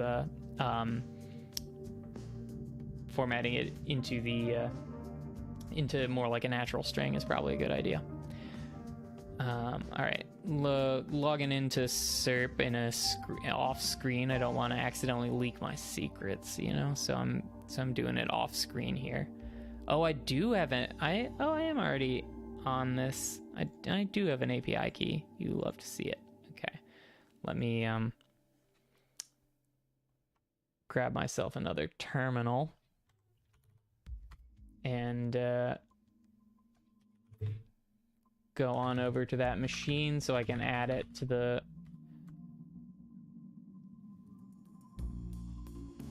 environment. Yeah. So how am I gonna do this secretly? I want to copy an environment. I could put it in my bash RC. That's a very bad security practice to put things plain text into your bash RC, but I won't tell anybody if you don't tell anybody. So let's just put SERP API key. Doing this, pasting it. Maybe I'll show you what I'm doing before I paste the API key, because then I don't have any other secrets in my bash RC, because I behave and I follow all important security suggestions, best practices, etc. Yeah, so I'm just adding it in my bash RC, and then I'll reload here. Okay, now I put in the secret, maintaining its secrecy here. Grab that bad boy. All right. And then let's close out that terminal, open up a new one, and then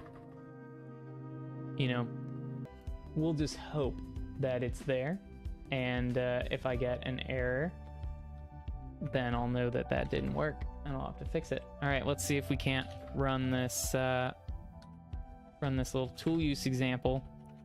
Search json.py.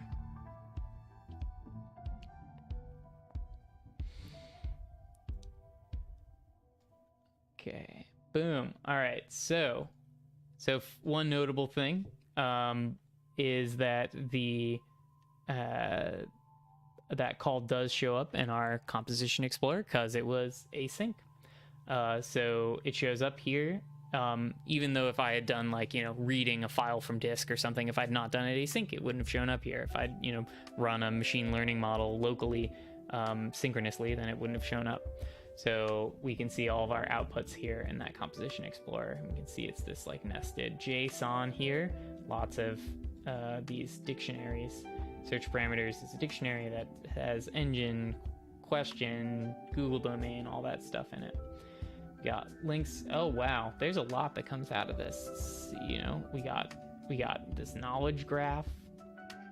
It's got information about Joseph Biden's family in here. Wow, that's quite the API.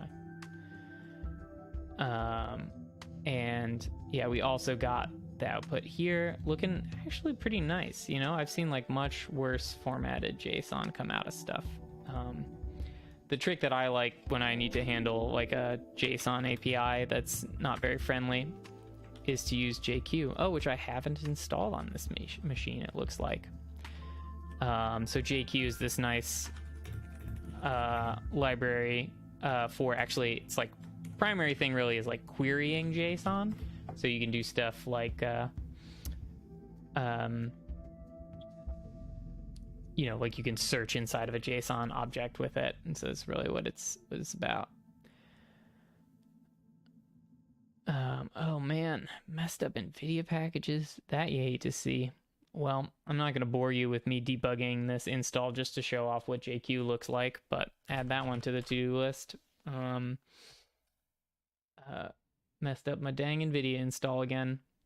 Probably, you know, do less YOLOing of installing NVIDIA drivers on this machine, but that's what it's for, you know? It's nice to have one at home where you can just kind of mess around and discover what all the error messages are so that you, when you inevitably run into them due to something going poorly in production, you have seen it before, but also not cost your company hundreds of thousands of dollars by making a mistake with an NVIDIA setup or whatever.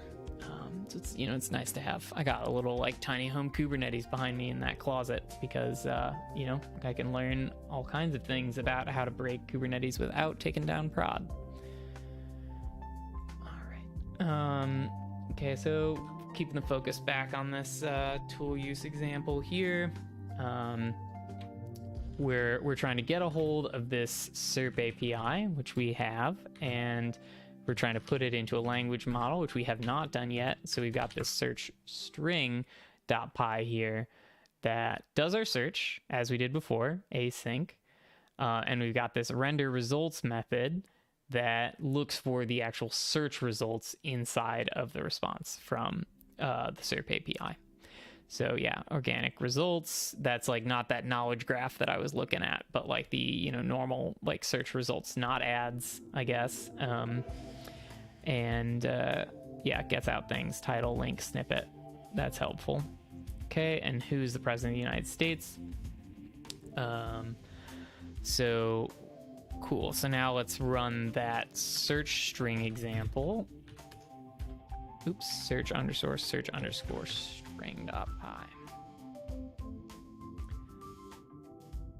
No results found for who is president of the United States. I find that pretty unbelievable. I bet the API. Invalid API key. Oh, right. Well, actually, this is kind of an instructive example.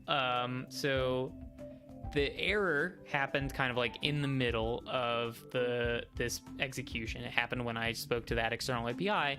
And when you're dealing with lots of like external services and in general, like, you know, building stuff for the web, there's this tendency to be very fault tolerant, right? You don't want faults to become failures. So if you're used to writing programs more in the style of like a ML person in Python, you're used to like failing when you hit cases that you don't know how to handle.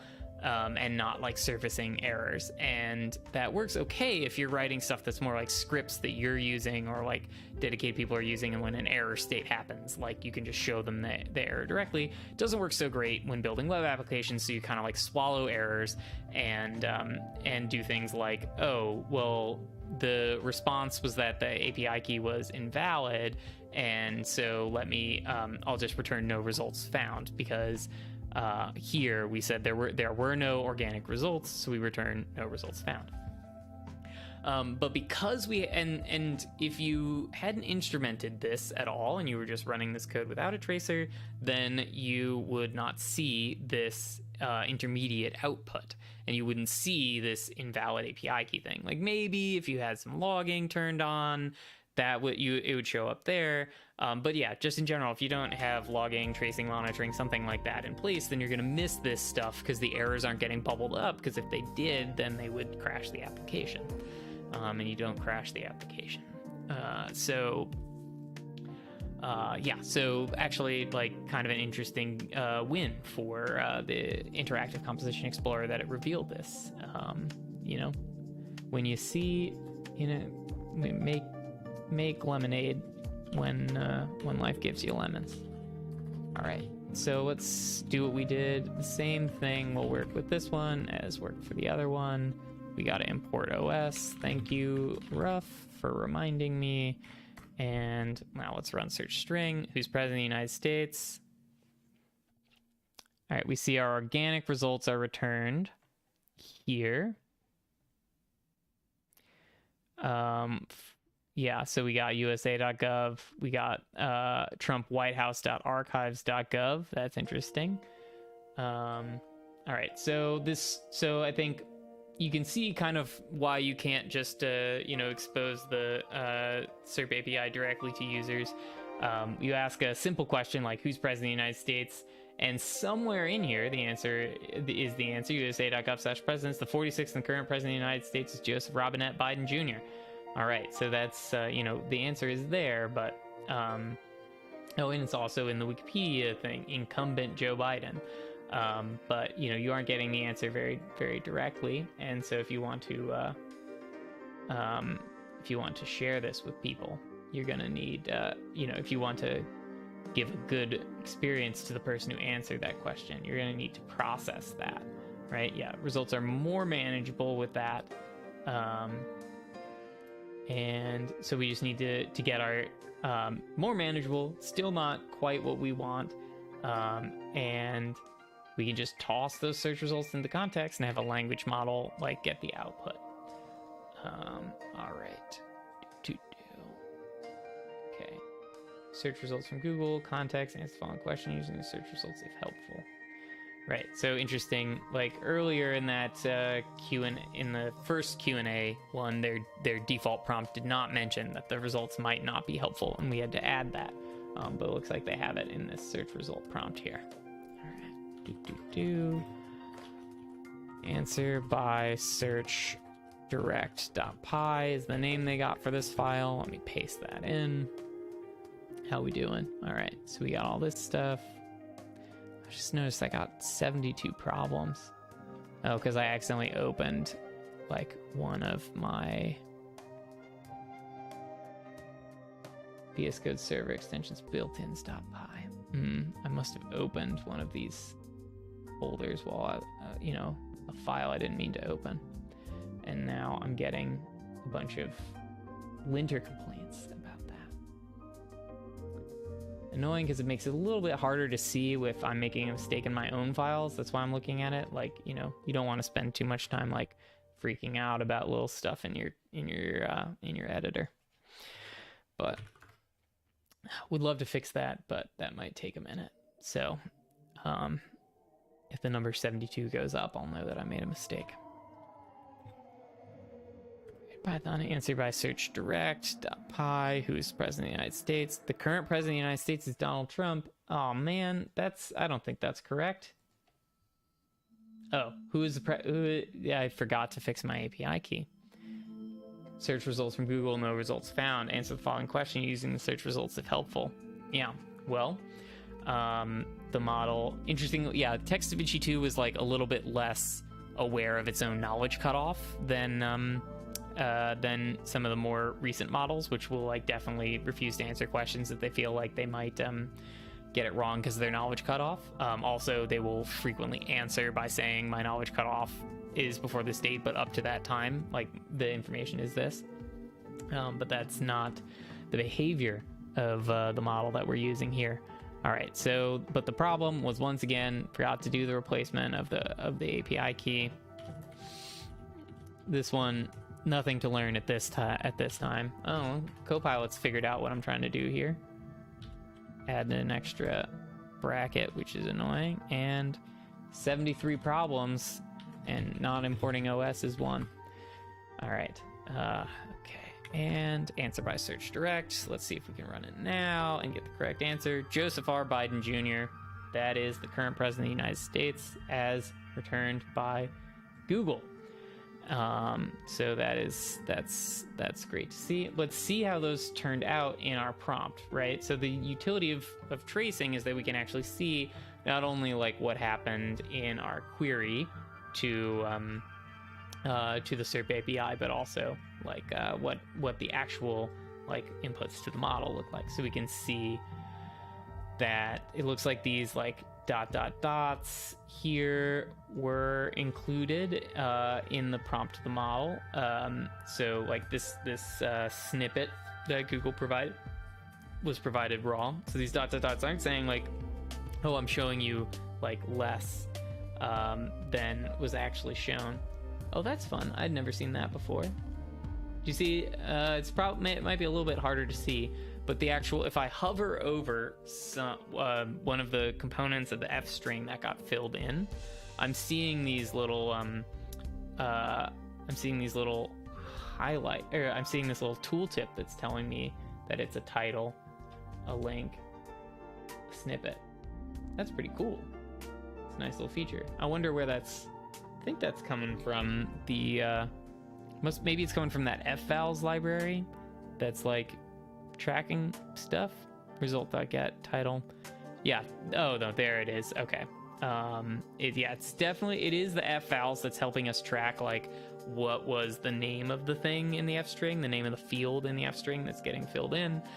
Title, link, snippet there. It's not like coming from, you know, those are their names in that thing that got returned from Google. Like if we go back up, we can see like title, link, and snippet in our responses. Knowledge graph, grandparents link. Oh my gosh, just show me the thing. Title. Are those YouTube results? Inline images.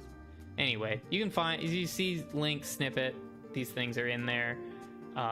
You can see here that we're .getting here, so that's title, link, snippet there. But that's not where it's coming from. It's coming from this part here.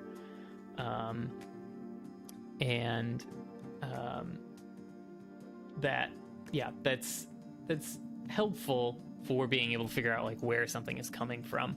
Like you could discover an issue with your setup of your F strings with something like that. Also, you can see, I think I mentioned way back that there's this like color alternation in the interactive composition explorer, where when you have multiple pieces of an F string one after another, they get colored differently. So you can see that alternating dark blue, light blue here, which is cool. You only need 2 colors because you just need to know where one F string has ended and another one has started to be able to tell which one is which. That's an elegant solution to the hard problem of showing people prompts. It's pretty challenging to show, like, to really like render prompts in a nice way. And this is minimal, but it's pretty nice. So closing out some of these, haven't used any of these in a while.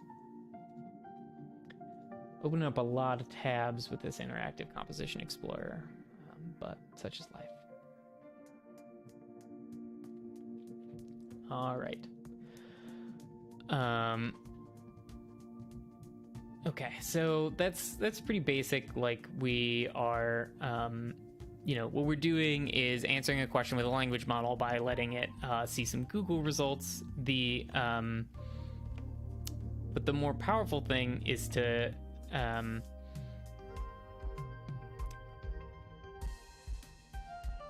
let the model actually control the search process rather than the user. So the user puts something in, and then the language model maybe decides what the question should be. So there, this is like much closer to like, search as actual tool use and not search as just like a way to do retrieval augmented generation. So, they were promising us tool use in this section. So answer by search, they're saying, will allow this answer by search.py is that you might use Google to help you get information, like what the weather was on September 14th, 2022, in order to answer a question that wouldn't be available on Google. Like, I don't believe you can just Google how many people went to the beach in San Francisco on September 14th, 2022. And in general, you would expect that there's lots of questions that you can't directly Google for, but maybe Google results are helpful for answering. So that's what we're going to do here. We're going to let the language model choose a query. You're trying to answer the question, you get to type in a search query to Google, and then you'll be shown the results. What query do you want to search for?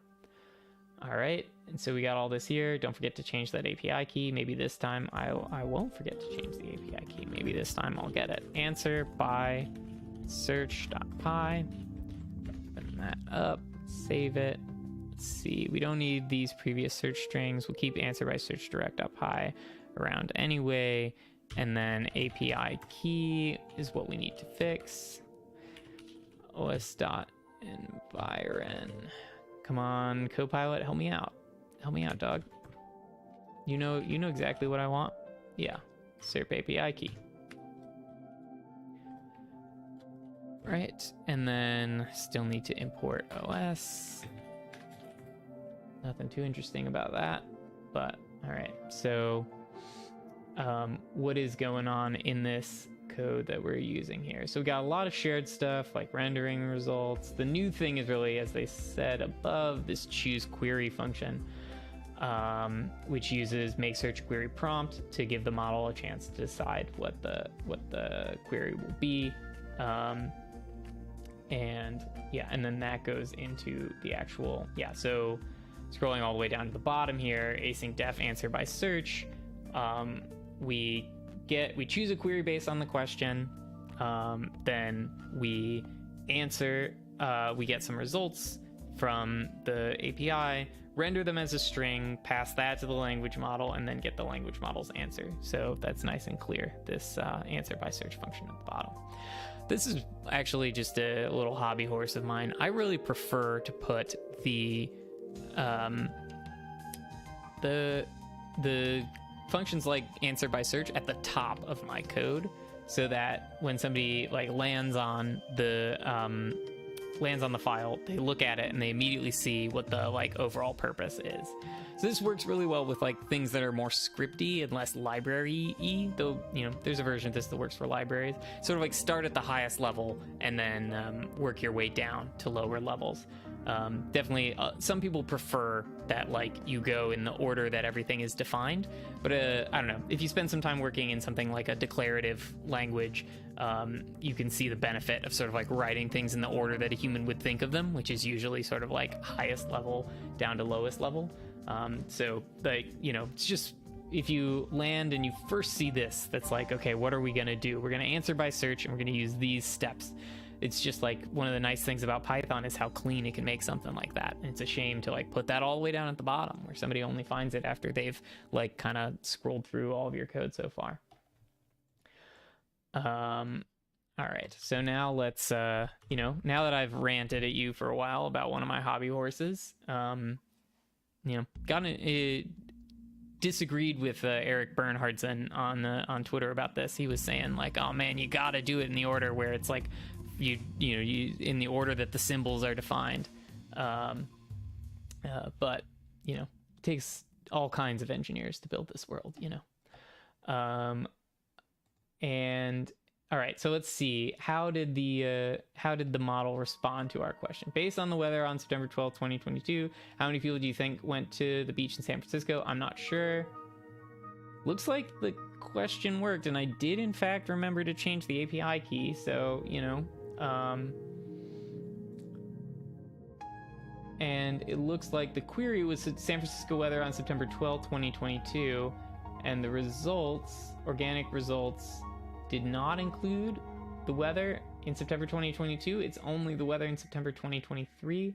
Oh, there's like maybe one or two. Oh, it doesn't have the, yeah, it just doesn't, these snippets just don't have the information that we crave. Temperatures in San Francisco in September are comfortable with a low of 57, high of 77. So there's not the daily information that you would hope for in being able to answer this question. What did they say? The query chosen by the model was beach weather, San Francisco, September 12, 2022. The results here may differ on each one. Okay, yeah, so they're also seeing some variability here. So like the temperature is non-zero, so the model's doing different things each time. And it does sometimes say, I do not have enough information to answer. Let's run another one. Based on the weather, September 7th, 2022. How many people do you think went to the beach in San Francisco? Again, not sure. That was fast. I hope it wasn't caching the results.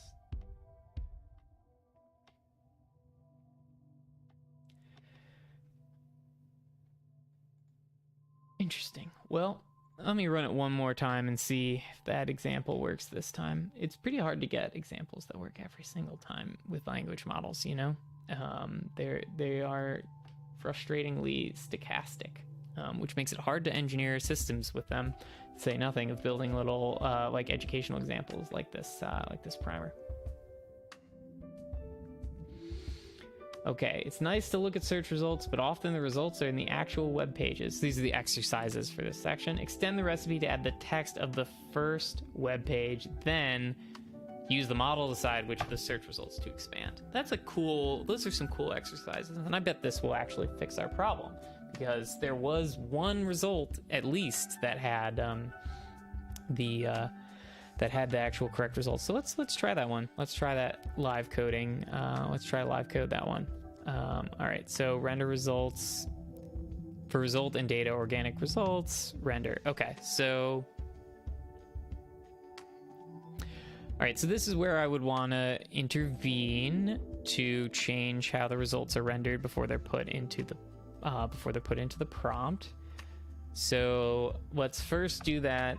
Add the text to the first web page one. So II result in enumerate data organic results. And then depending on how well this goes, we either will do that, we'll either do that second exercise or not. If this goes well enough, then I don't think it's worth doing that second exercise too. All right, for II result in enumerate data organic results, titles result.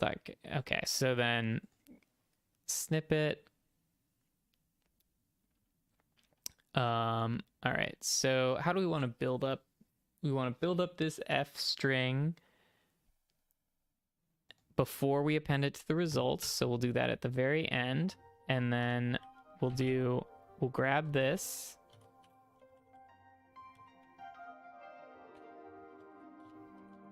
So what we want to do is like conditionally edit this F string, which, by the way, man, conditionally changing F strings is like kind of painful, and like I've found myself needing it a lot when building language models. It's like maybe I want to show something if it's present, but not if it's not, and then I don't want to like add extra like, you know, colons and brackets and new lines and stuff. So yeah, you find yourself like needing lots more like string manipulation stuff, and when you're working with language models, and I think the tooling there could still improve. Definitely, it's like slightly different than what you need when you're doing normal string parsing. And then so we want to do this, and then we will add here. Oops, no, I'm not trying to do any weird binary stuff, Copilot. Okay, and then we can use a little ternary expression, which is like, you know, body if body else. Yeah. That's basically what I want. And let's do. Looks like all of those were added. We had a /n at the end, so let's do /n. Body plus /n if body else nothing. So what am I doing here? So like I'm using the F string, I'm using this ternary expression, I'm using this like if else inside of an assignment type thing, to say that if this variable body's defined, put that in there, and then body equals you know, this is not correct, but I equals 0, else none. This so we'll use that. We'll also use a ternary expression to get that like actual text of the result. So at this point, actually, the Interactive Composition Explorer is going to help us with development too. We're going to go over here and take a look. Technically what I should do if I was being a good developer is I would look up the SERP API's docs and find out what the structure is of this. And, if I was really being, if you want to be doing this stuff robustly, you should probably have a data model for the API's responses so that you can validate them. And definitely a good idea to do that. But when you're scoping something out when you're first interacting with a new data source, or if you're just doing something one time to get it to work once to deliver some value immediately, rather than trying to build like a robust long-standing application, it can be easier to just sort of interactively explore something like an API. So for me, that is that this we traced these searches, and so we actually can see what these things look like, the responses, and they should, we should be able to find the title, snippet, and so on, and be able to figure out what the name is. It's not body, I don't think, the like content of that web page, but yeah, okay. So let's find our organic results, related keywords, cache page link. Okay, so we're gonna actually, it's gonna take a little bit more work than I thought. We're gonna have to actually fetch the results ourselves rather than relying on just Google's API to return the values for us. Okay, and okay, so we're gonna do something a little bit more sophisticated here. So we're gonna do get body result here. Oops, and get body result if ii equals 0 else none. So we still keep that same like kind of control flowy logic here, but let's just pull that one out. And you know what, this is gonna also be a async, and by God, Copilot did it. So if you look at that completion there, that's just coming from that's just coming from GitHub Copilot. It knows, like, there's other HTTPX async requests here, and it actually knows the SERP API, so it actually knows exactly what I want. So, and return response.text, that all looks right, man. Copilot just delights me sometimes, you know, when I was thinking, oh man, I forget exactly, I know that you need a client, and I know it's like async await, and it just remembers that silly little detail for you and saves you some time. Really, truly very delightful. Okay. So then, you know, this isn't the most robust thing, like the not sure what's going to happen when that fails, but yeah, okay. And we should probably be doing things like handling really long text here, but you know, it should run at least once, you know. So let's try answer by search again now that we made that change. Oh, we got a problem. F string cannot include backslash. Oh, bummerino. We're running into an issue with Python F strings where I'm trying to add this. You know what? I don't think that trailing /n is necessary because we have that strip in at the end. Oh, but that's not quite right because these are inside. These are inside. Oh, and well, we got other issues here. We got like the fact that this is not actually being added to the results. So we were supposed to be doing that. Fix that. Okay. All right. So back to the problem that was actually stopping us, which was that there. Do we need a new line at the end of this thing? And I think the answer is really like it's title, link, snippet, and then there are 2 spaces between the next one. But I think that rather than having 2 spaces, I might do like /n.join results. And that'll, you know, we just need to make sure that the model knows what's the gap between the results, and that should be good enough for it to figure it out from context. Again, like you don't have to be as precise, you know, you don't have to have a guaranteed separator the way you would if you were parsing software 1.0 style, you know. So that should probably that'll probably do well enough, and then we don't have to worry about this whole like F strings can't have backslashes in them thing. All right. Oh, function get body was never awaited. Man, don't write async Python like a ton, and so that stuff's just like not top of mind for me. Await outside of async function, which suggests that that render results should have been async. This is kind of an annoying feature. You have to like mark everything as async all the way from top to bottom. But anything for speed, you know? Okay, so we're running into a problem with ICE. Prompt equals prompt. Cannot pickle coroutine object. Man, maybe I was making a mistake by trying to do this this async style. I could do this. We don't care about tracing this, which let's just say that we don't.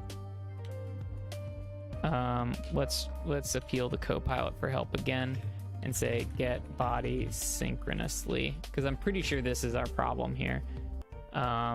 Get body synchronously with requests. Let's get rid of that. So rather than doing that, let's do import requests real quick here. And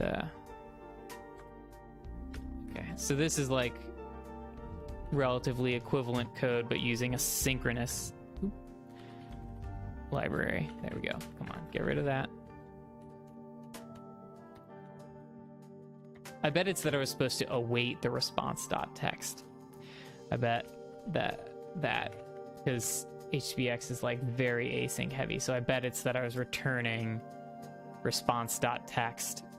And then let's do response.raise for status.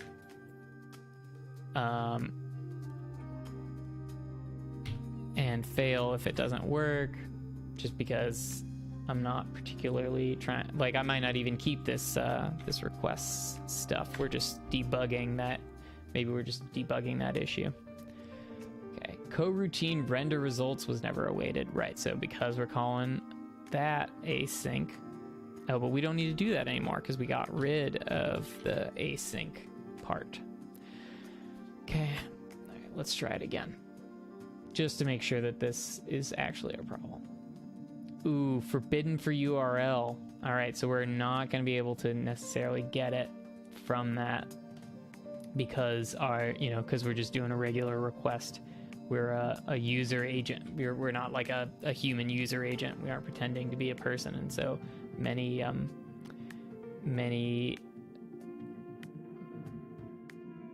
websites will not let us add their sweet content. It's never the LLMs that slow you down when you're building stuff. It's like always this kind of other other services you're integrating with, whatever other world you're interacting with. The problems there tend to be where you get stuck, which is one reason why I really like frameworks like LangChain and Llama Index. It's just like they have these things built in to help me at least get to square one on stuff like this. But okay, so what could we do? Could go to old ChatGPT for a suggestion on what to do here, and that would probably fix it.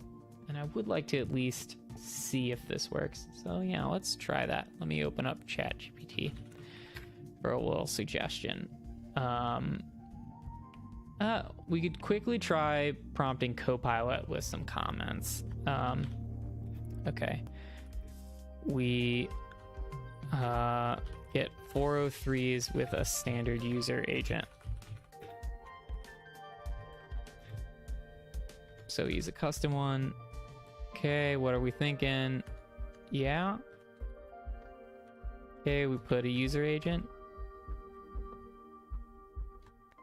That looks suspicious to me. That doesn't feel like we need that. I bet we just need to set the user agent. And then we need those headers in there, right? We need headers equals headers. Okay, so we'll try that one. Before going to ChatGPT, it's always nice to see if you can't just like prompt your way through with good old Copilot. Cheaper, much cheaper, All right, well, This model's maximum context length is 4,970 tokens. However, you requested 15,000 tokens, 15,000 in your prompt, 256 for the completion. Well, yeah. So we're gonna need to do some HTML parsing if we wanted to get that down to something smaller. Or we could like shrink it down. Yeah, interesting. I wonder what it's an interesting choice of exercise, because they're pushing you to like do all this interaction with you know, interaction with web pages. Maybe I missed something in the SERP API and there actually just is the details in the responses. Yeah, organic results state, organic results, link, displayed link, favicon snippet, snippet highlighted words, keywords, cached page link. Cached page link. That's kind of tempting. Like maybe that is getting it from there. That solves the like user agent problem, but we already solved that problem.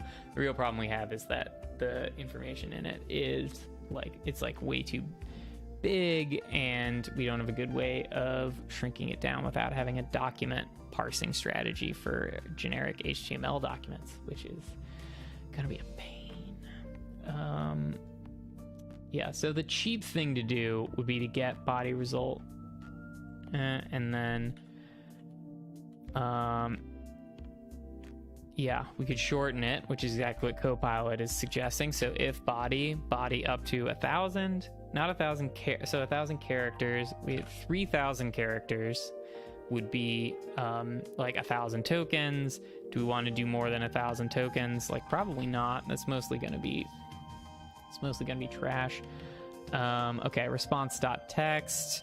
Let's see if we can't text equal response.text. And then the thing we really want to do is like grab out only the text content of the page. And then, so like here is where I would probably do like, yeah, remove script tags. That's a good idea. Oh man, that's going to be that's complicated. Let's do, let's bring in our little web parse, yeah, web page part. Let's bring in Beautiful Soup 4. Our beloved web parsing library in Python, and then let's prompt Copilot, remove the script and style elements.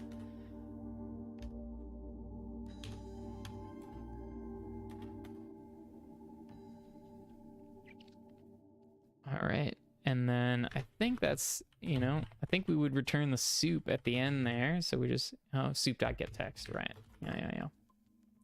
Not incredibly confident that that's the right thing to do. Been a while since I used Beautiful Soup, but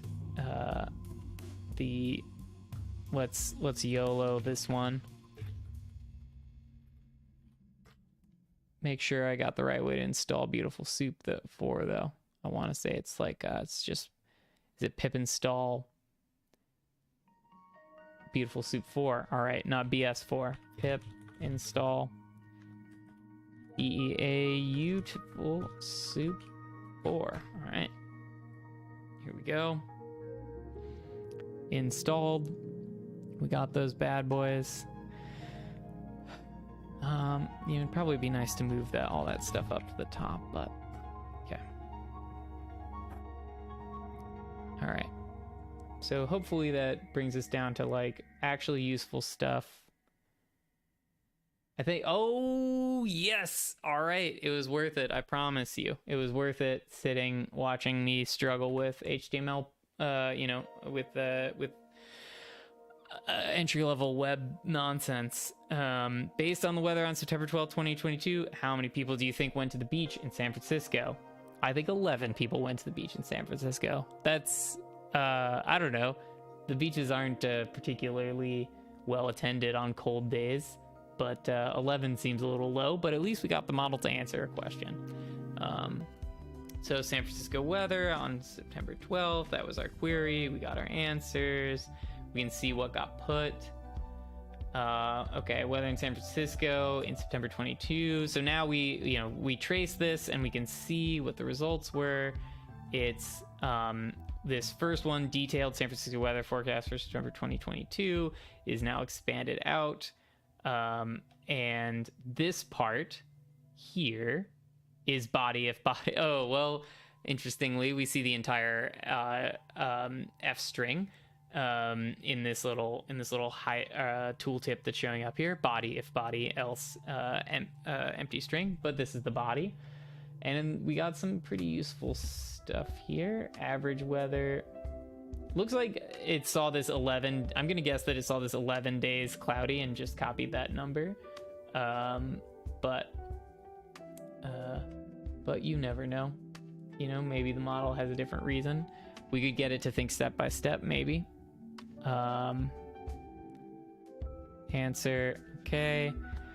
Let's think step by step. All right.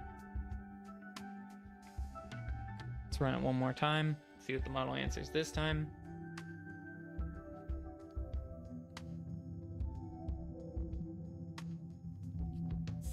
Weather on September 12th in San Francisco is going to be sunny with a high of 72 degrees Fahrenheit. This weather is perfect for a day at the beach. Based on the weather, I would say that a lot of people went to the beach in San Francisco on September 12th, 2022. There you have it. Let's think step by step. Always helpful. I would say 72 degrees Fahrenheit doesn't sound like a perfect day at the beach to me. ChatGPT, or just in general, OpenAI's language models could be a little bit overly optimistic. Every day is a perfect day for to go to the beach, big Kenergy, if you will. But yeah, well, that was fun. Actually getting these things hooked up. Yeah, definitely would want to do that web request async, so that at the very least, so that it would show up here. I'm sure I was just forgetting to await a coroutine or something like that, and that's why we were getting that error. But rather than force you to watch me slowly and painfully debug that, I think I might call this section on tool use done. Now there's more stuff in the tool use section, so we aren't done yet with tool use. There's another one on using Python interpreters, which is now something, so when this came out, like, just maybe some additional context here, when this came out in late 2022, there was no ChatGPT for one, and there certainly was no plugin API that would have allowed you to do Google searches or whatever with the language model, and there was no code interpreter, so you wouldn't be able to do something like these code examples that are showing up here, where you can get the language model to run Python code to answer arithmetic problems. These are now incorporated into the language models. So, you might wonder what the point is of looking at something like this factored cognition primer. And I think the primary answer is that when the models didn't have this kind of capability built into them, you had to understand them pretty deeply in order to get them to do what you wanted to do, in order to add these functionalities to models. And I think a lot of the same ideas and intuitions that came that worked to add these things that are now sort of table stakes features of language models will also work to add the next layer of features to language models. So maybe that's planning and agency.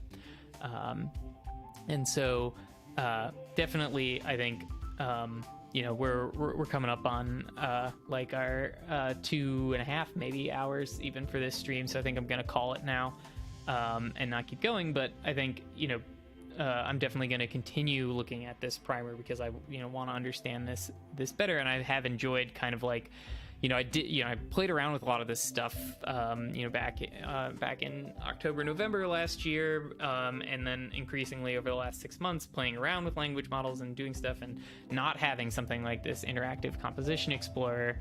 to be able to look at what's going on and what actually went in and came out of my model. It was definitely painful. So would love to understand how to use this thing better. And there's similar tools out there like Langsmith, LangChain's general tracing, which is incorporated with weights and biases. There's all kinds of ways that you can trace and track this stuff. But this is a tool that was built by people who are like very much up on how to build stuff with language models at a time when it was really hard. So I think you can learn a ton from it. So yeah, that's my pitch on it. Hope you enjoyed following along as I work through this stuff. Yeah, take care, and hope to see you around. Peace.